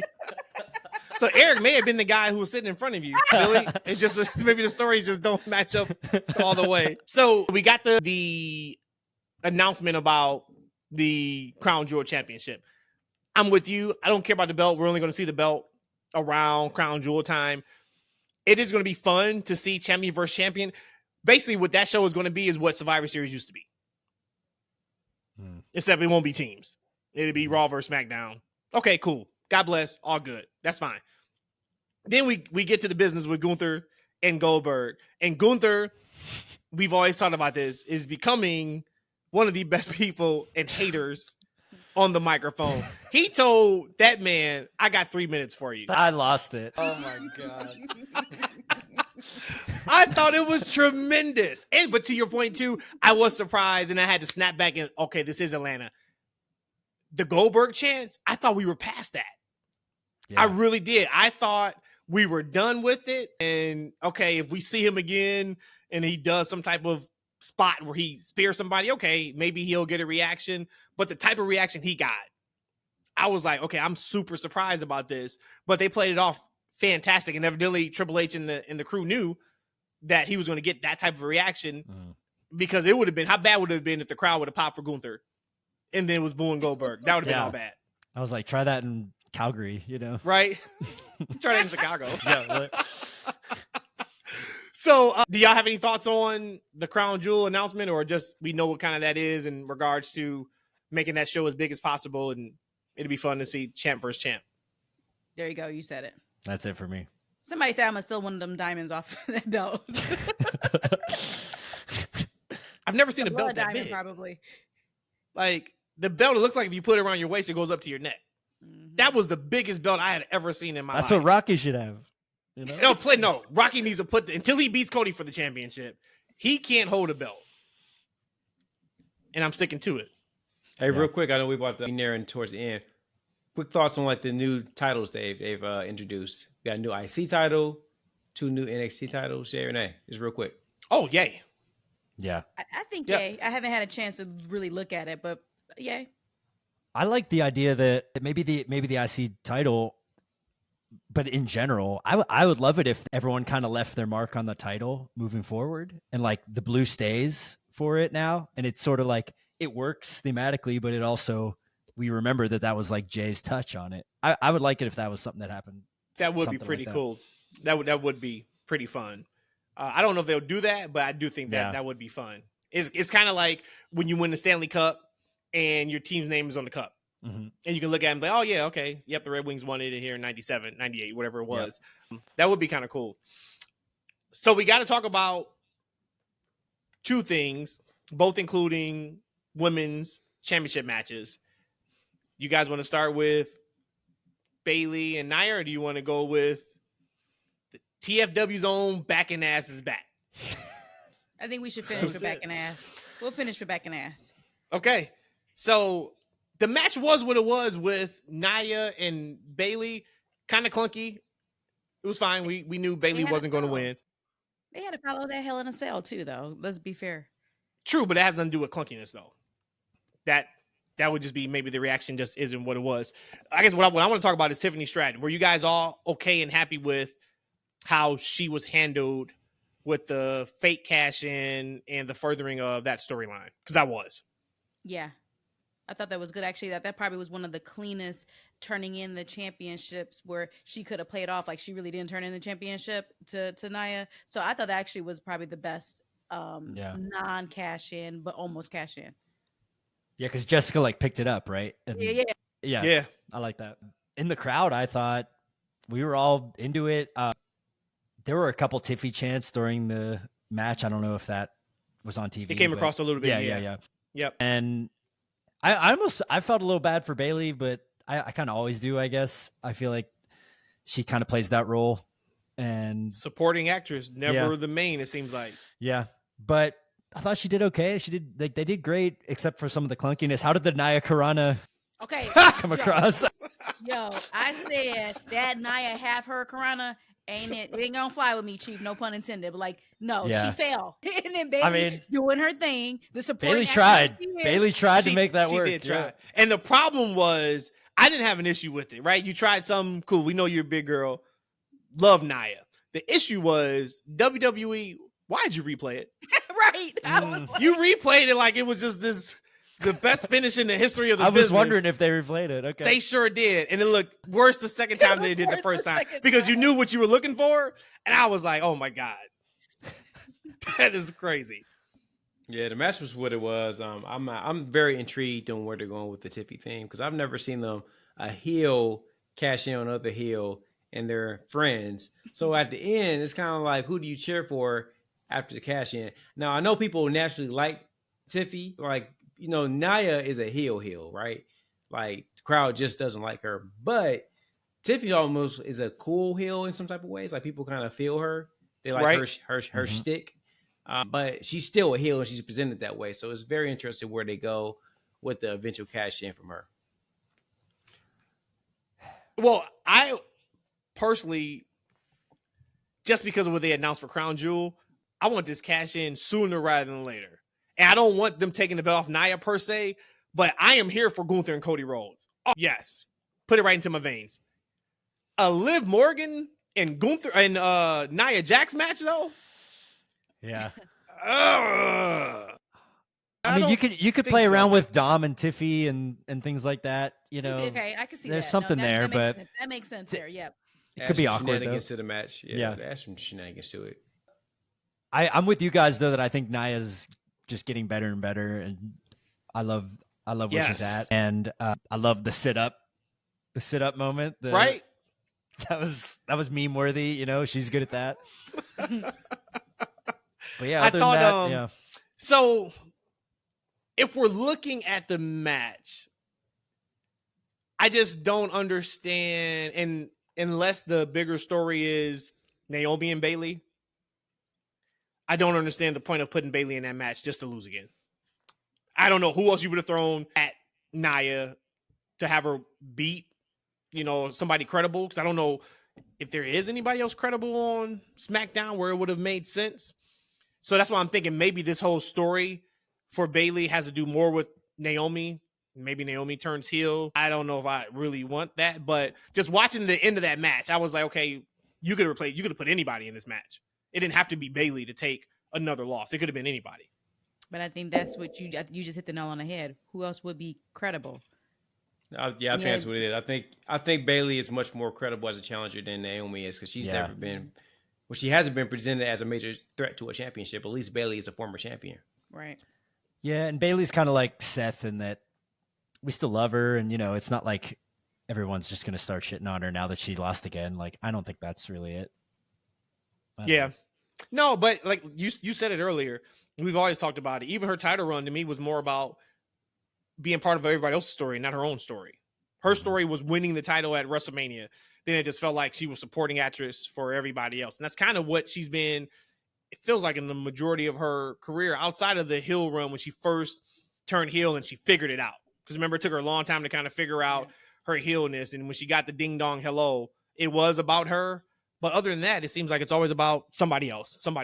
So hopefully they have something planned for her too. There's rumors of the mid-card title that's coming. I wouldn't put that on Bayley. I think Mia Yim is right there. I think Chelsea Green is right there when it comes to that. But at least that just gives the women more stories they can be involved in instead of just the top title. Yep. So Back in the Ass is back, y'all. Back in the Ass is back, baby. Billy, did you do the TFW pod justice and do us proud when you saw Raquel? Did you scream out, Back in the Ass is back? So this is the TFW influence, is that I turned to my friend and I was like, I feel like they were called, like, the joke was that they were back in ass. Like, that was, and I forgot that was like you guys. That's why, like, I thought that was just like the meme of it. But I mean, my experience was I was explaining to everyone around me who she was and why she was relevant. Like, behind me, the dude behind me was like, who's that? Why is she here? What's that mean? And I was like, well, they were tag partners, and and so I don't know if that's what everybody's thinking or what. If they don't know Raquel, they damn sure don't know NWA. That's what I just wanted to say. Raquel was just like, but you know what? If you watch that show, like when Raquel came out there, she got like no reaction. Yeah. Almost no reaction. There was like no sound coming from my TV when she popped up. It was a lot going on, right? Because you had Dom hanging from it was a lot, and from what it sounds like, the ending was botched. Yeah. Which I love that the WWE calls their matches as a shoot. So if you don't know, that is what the referees are taught in WWE. You call it as a shoot, meaning if you are counting wrestlers outside the ring and they don't make it by 10, you have to call it a count out. Now, I'm sure there are some liberties, and if it was a WrestleMania main event, they are going to stick to the finish. But other than that, if they don't kick out by 3, that's a pin. So what the word is that match was supposed to end with Liv pinning Rhea due to Raquel's interference. I don't know if Raquel got lost in when and how she was supposed to interfere, but she did it right in front of the referee. So the referee had to call for the finish, which made even more sense when she gets in the ring and she takes Liv's body and she puts it over Rhea. I'm like, and she did it kind of like that. She did it kind of like she knew that she messed up. Yes. Yeah. Well, yes. She was proud of it. See, I took it as like she knew that they missed the beat that they were supposed to do. But yeah, I mean, it could come across either way. How do you guys think that was supposed to go down? Because the ref was just right there. Like, maybe he was supposed to be helping Dom get down. Bingo. That was yes. And Raquel was like, "No, this is my time, Chief. This is my time to shine. I'm coming in right now." The ref tried. He like kind of turned his back a little bit. Did. Yeah. But I mean, it was what it was. This match was the first time I had a little bit of Rhea and Liv fatigue. before I think the internet feels that way too. before Raquel's interference. I was kind of, the match was good. I enjoyed it to a certain extent, but I was kind of like, all right, I don't want to see this again. Yeah. Even though I just said on the last pod that Rhea wasn't winning. So I knew that this wasn't the end of the feud per se, but I am perfect with it being Rhea and Raquel for the next couple months. And I don't know if when Rhea gets her shot back, it's against Liv, or if Liv has dropped the title by then and she gets it from somebody else. But I am really, really okay at this point if Finn and Damian stay far away and if Rhea and Liv stay far away. In the building, it was all about Dom. I think everyone was watching Dom the whole time. It was taunting Dom. He was putting his hand over his ears, and that was the fun part of the match. Like I felt like everyone was kind of just like looking at Dom even while action was going on, a lot of it. How good is he, man? I know we talk about it all the time. He is. I remember talking to people and thinking to myself, even NXT can't help Dom. He may be a lost cause. And just to see his turnaround, it was never about his work. It was just, can he get it? Can he get what he needs to get here? And they've done it. Of course, they've set him up for success, as much as possible. But he's running with it. He's another one. It's gonna be scary to see how good he is in 5 years. When he fell out of the cage, it was like a shocking moment. We didn't see that coming. We knew something was going to happen. I thought he was literally just going to do like a stunt fall and fall. But when it caught, you could hear the gasp of the crowd. You could tell everyone was hooked to that. The internet was interneting, and they said that Dom was about to meet his father. God. Oh, wow. Shout out to Eddie. And then Liv did the 3 amigos or the 2.5 amigos. No, that was a fake amigos. I know this is like opening a can of worms and we're not going to talk about this, but did you guys, you heard about the press conference and Triple H saying he doesn't see color, which... Yes. But everyone thought it was kind of interesting that they made Dom a piñata in that moment. Like, you don't see the problem here. Like, obviously it's like a funny thing, but like, I think you're seeing something. I do think that was of course, we talked about it on the last pod. I do think though, that was a bad answer because you do see color. For sure. Because when you go to Mexico, hell, you make sure Rey Mysterio's on the card. And you may say that's race. That's not color. But Atlanta, which is right now the mecca of hip hop and urban culture, had everybody under the sun in that building. We didn't have country stars there. We didn't have pop stars there. We had hip hop stars and athletes because you are in Atlanta. So I know he was trying to be PC, but that was a miss.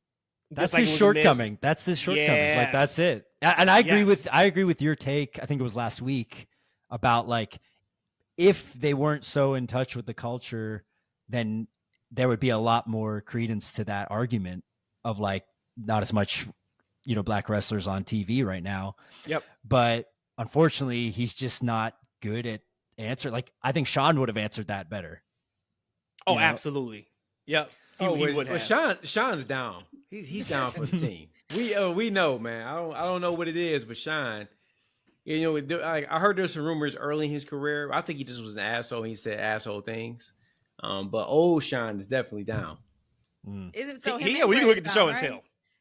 Him and Brett and Dusty, they all down. Oh, everybody but Triple H, huh? Hey, Brett was a surprise though. I never would have known that he liked the chocolate. Like, you know what I'm saying? He seems like the type. So he really surprised me on that one.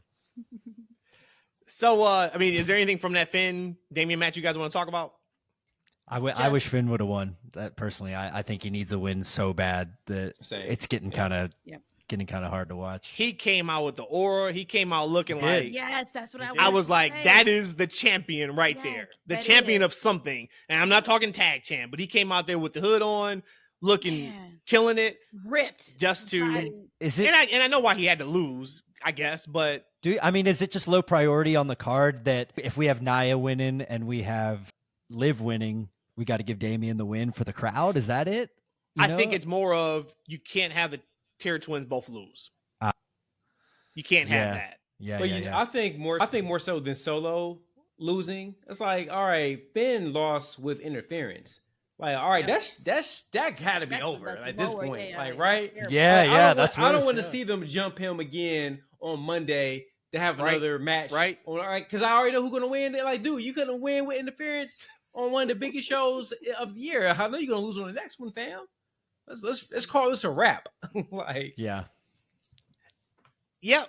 And that's going to be the interesting thing is what they do with the Terror Twins and Judgment Day, because it feels like we're at like the middle ground. And like I said, I felt the fatigue a little bit, but they just got to be careful. And I'm sure they got a great story ready for everybody involved.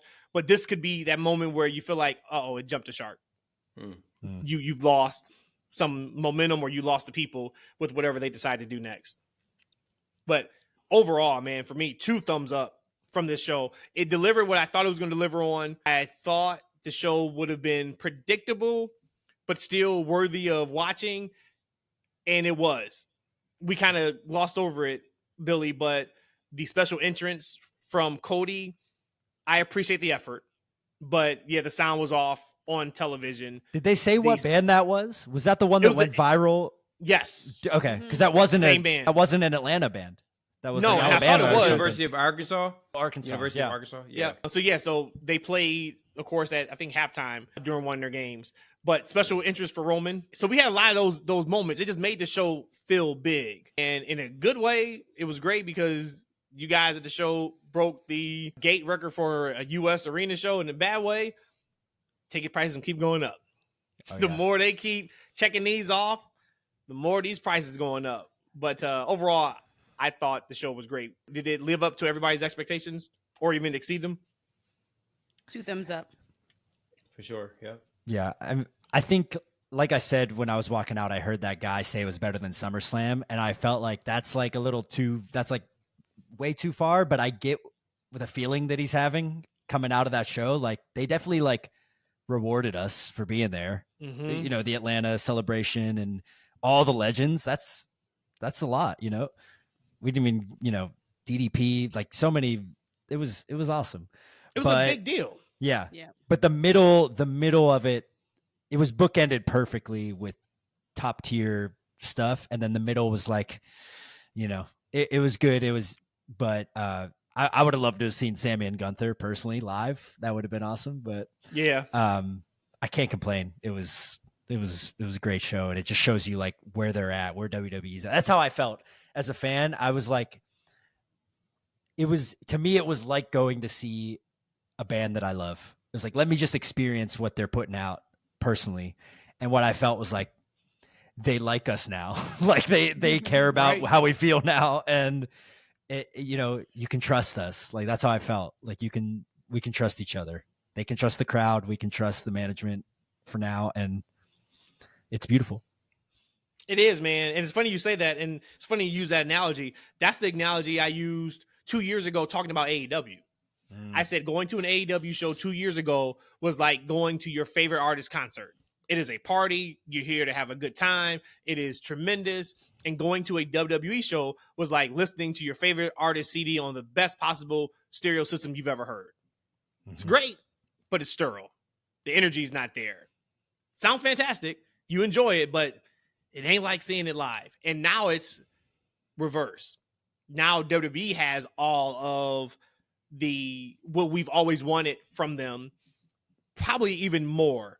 So I know, following you, of course, on Twitter, I don't see much in regards to you talking about AEW. Do you watch AEW regularly, semi-regularly? Not at all. Where are you at with AEW?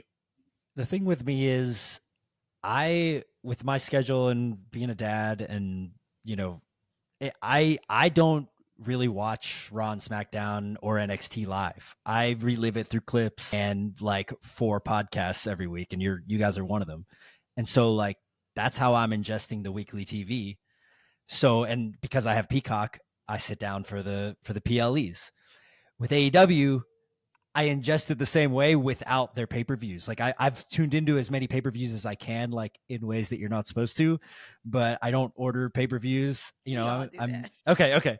But Maybe. I don't talk about AEW a lot, and I think it's because of the reason of like where we're at right now is like I don't want to criticize them. I support AEW. I want to go to a show. Next time they come through, I'm definitely going. I'm not like against it like that. But I don't it's something about like the reason I watch wrestling isn't really as prevalent with AEW. So right now I'm a little bit like I'm a Bryan Danielson fan, and Right. and I'm a Hangman fan, Swerve fan. Like so much is there that I love.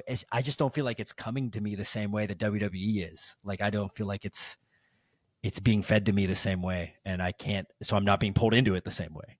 But I support them, and I'm so thankful that they exist because we probably wouldn't be here with WWE without them in a lot of ways. Absolutely not. Somebody had put up earlier today, I think it was Russell Ops, the account 5 years ago today was Bray versus Seth in that horrendous Hell in a Cell match.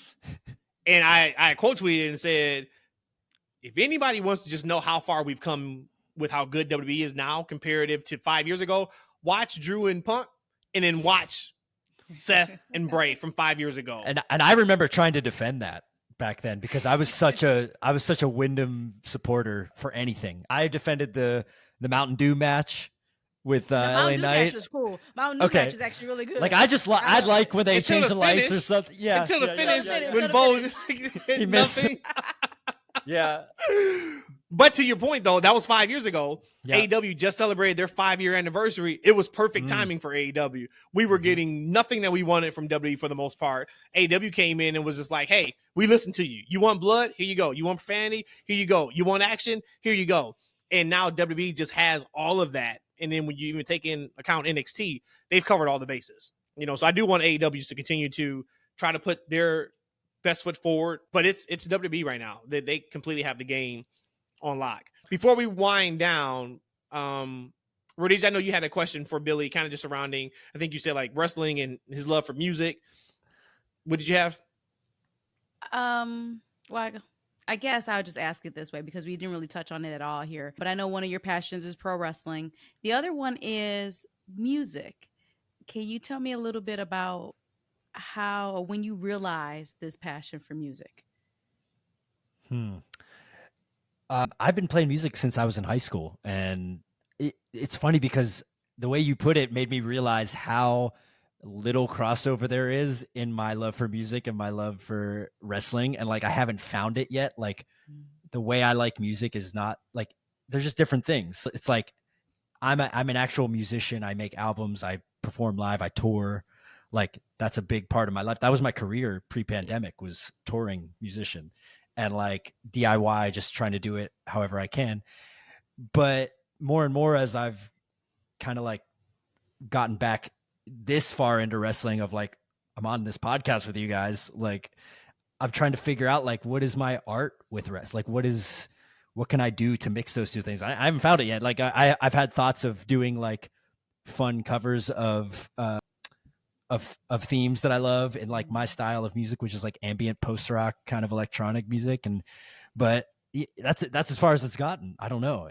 Music is just different to me. It's a whole other world for me. So Well, I don't I'm know if that excited. answers the question. It doesn't, but I didn't really pose the question right either.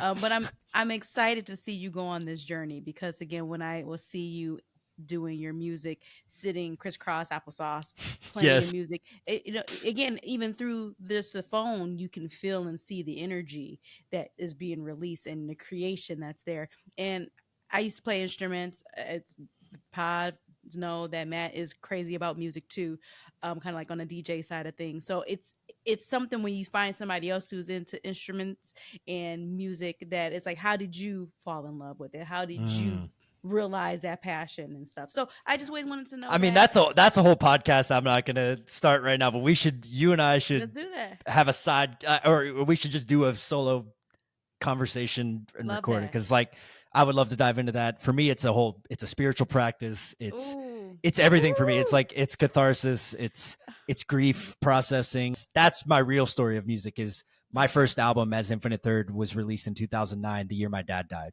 So that was my self therapy. And you can look up that album. It's called Gently, Infinite Third, Gently.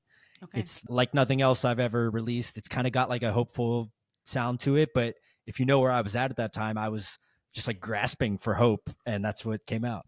So It's interesting because Is that on Apple and yep, Spotify? it's everywhere. Infinite Third Gently. Perfect. It's my first release. If you go to my artist page, THIRD spelled out.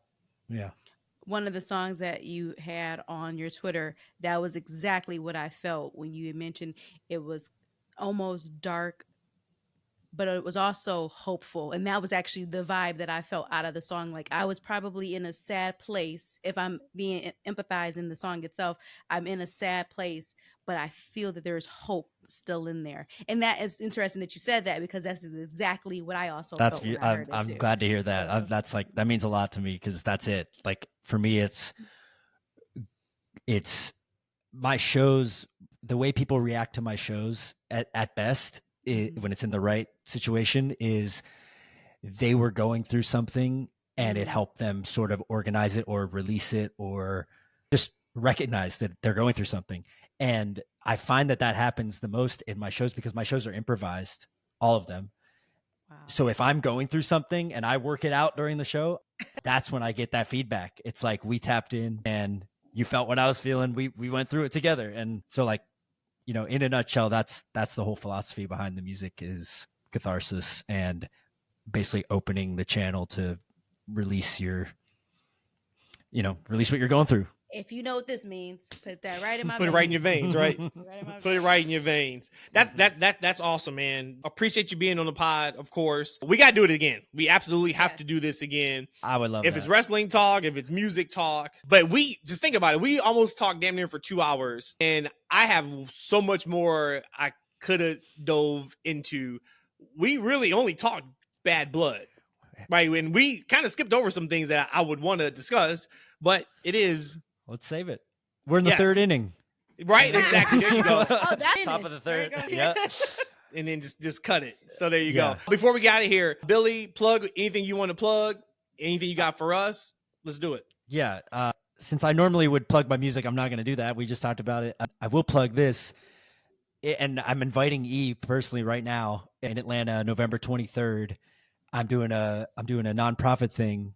I'm launching the Atlanta chapter of the Laundry Project, which is a nonprofit that is based in Florida. And we just announced it. Basically, we rent out a laundromat for a day, and it's a free laundry day for families to come in and get free laundry done. And it's like, we utilize every machine efficiently. There's never a machine that's not being used, and there's volunteers, and it's a fun thing. So right now we're taking donations to fund this one. And I'm looking for sponsors locally, but this goes for anyone. You can find it on my Twitter if you just search the Laundry Project, Infinite Third, like whatever. I made a tweet about it, but that's kind of what I'm pushing right now, because hopefully the idea would be that we do 4 to 5, 6 of these a year in East Atlanta. That's incredible. So I'm inviting Tell E, Brandon about it too. and my goal is to get Cody and or Xavier involved somehow, at least to come and volunteer or hang out. Manifest it. Yeah, so I'm working on that. Put it out there in the universe. I just put it in my calendar, brother. All right. We'll be That there. is incredible. Awesome. And Yes. your Twitter is Infinite Third. Yep, THIRD. Yes. But yeah, we got to meet up. We're too close to not meet up, and I would love to do this again. You guys are amazing. Like I said, this started out as like, let me just do these guys a favor and give them a listen, and that didn't last more than an episode or two of like, no, this is my stop now. This is this is where I get my info, and I tell everybody about it. So You are the man. I'm proud of y'all. No, we appreciate you, man. You have been damn near a day one supporter of the pod. That does not go unnoticed at all. I do have a question for you, and then we can head out. What about the TFW podcast drew you to us outside of, hey, let me give them a listen just to see what it's about? But what kept you coming back to the show? I think it clicked in like down the road a little bit. I don't know what kept me like in the beginning. I think it's just like the vibe and the genuine love you guys have for each other, all three of you, and for wrestling itself. It didn't feel like there was like an agenda to it. Like, listen to us so that this can happen. It was like, no, we're doing this anyway, and you guys can listen in with us. That's how I felt. But it personally, for me, it all clicked in whenever I got to hear more of the family. I got to hear from little Matt, and I was just like, okay, true family affair, like I can get on board with this for real. So that was it for me. I just felt like not a lot of podcasts open themselves up like that, and that's why I'm a freak. That is awesome, Yeah, man. let's Yes. go. Almost a damn near day one freak, baby. But that's great to hear because that is what this show is. Anybody who has listened to our pod for any amount of time knows exactly what you said. And I had no idea what you were going to say. So that means a lot to hear that. But that is what we do on this podcast. There is no agenda. And I've said the pod may not be the best kept secret if I did want to go with agendas, if I did want to do things for clicks and for listens and just to go out there and be a character. But one of the first things that I talked about when we first started doing this pod, the three of us got on the call and we talked. And one of the first things I said was, we're not doing characters. I want it to be as organic and be us as possible. And I feel like we've done that for the most part. And we continue to grow, and hopefully because of that. So, of course, having supporters like you on the pod and continuing to put the word out about our show is going to help. And anybody who's listening, thank you guys for listening. Thank you guys for your support. Continue to get the word out there. You guys know where we are. We are on YouTube at That's Freaking Wrestling. There is no hurricane in Georgia, so the video should be up by Monday night of this podcast right here. We have dropped. But We will be dropping. There's a new hurricane coming though, but it's going through Florida and it's not going through Georgia. Well, first of all, y'all got to check on E next time. Now you got to check on me. Whatever this. See, you ever say now? Group. Look, we're gonna do another group text. It's be called like Hurricane Georgia. Just anytime there may be a hurricane, just shoot you guys a text. Make sure you guys are good to go. So follow us on Twitter at That's FNW. Instagram, we are same thing. That's FNW. Eric, yes, I only do it for you, my good brother. He sent me a message. Yes, that is true. So we only put things on Instagram for Eric. And then, like I said, we already just shout out our YouTube. So thank you guys for listening. Of course, we'll be back on Thursday. Hopefully you guys enjoyed this very special edition of the TFW podcast. Bad Blood post show. Billy Mays is here. We are out. We will be back on Thursday to talk about whatever the hell else there is to discuss. And maybe Billy will be back very, very soon too. So that will be fun. Take care, guys. Talk to you next week. Peace.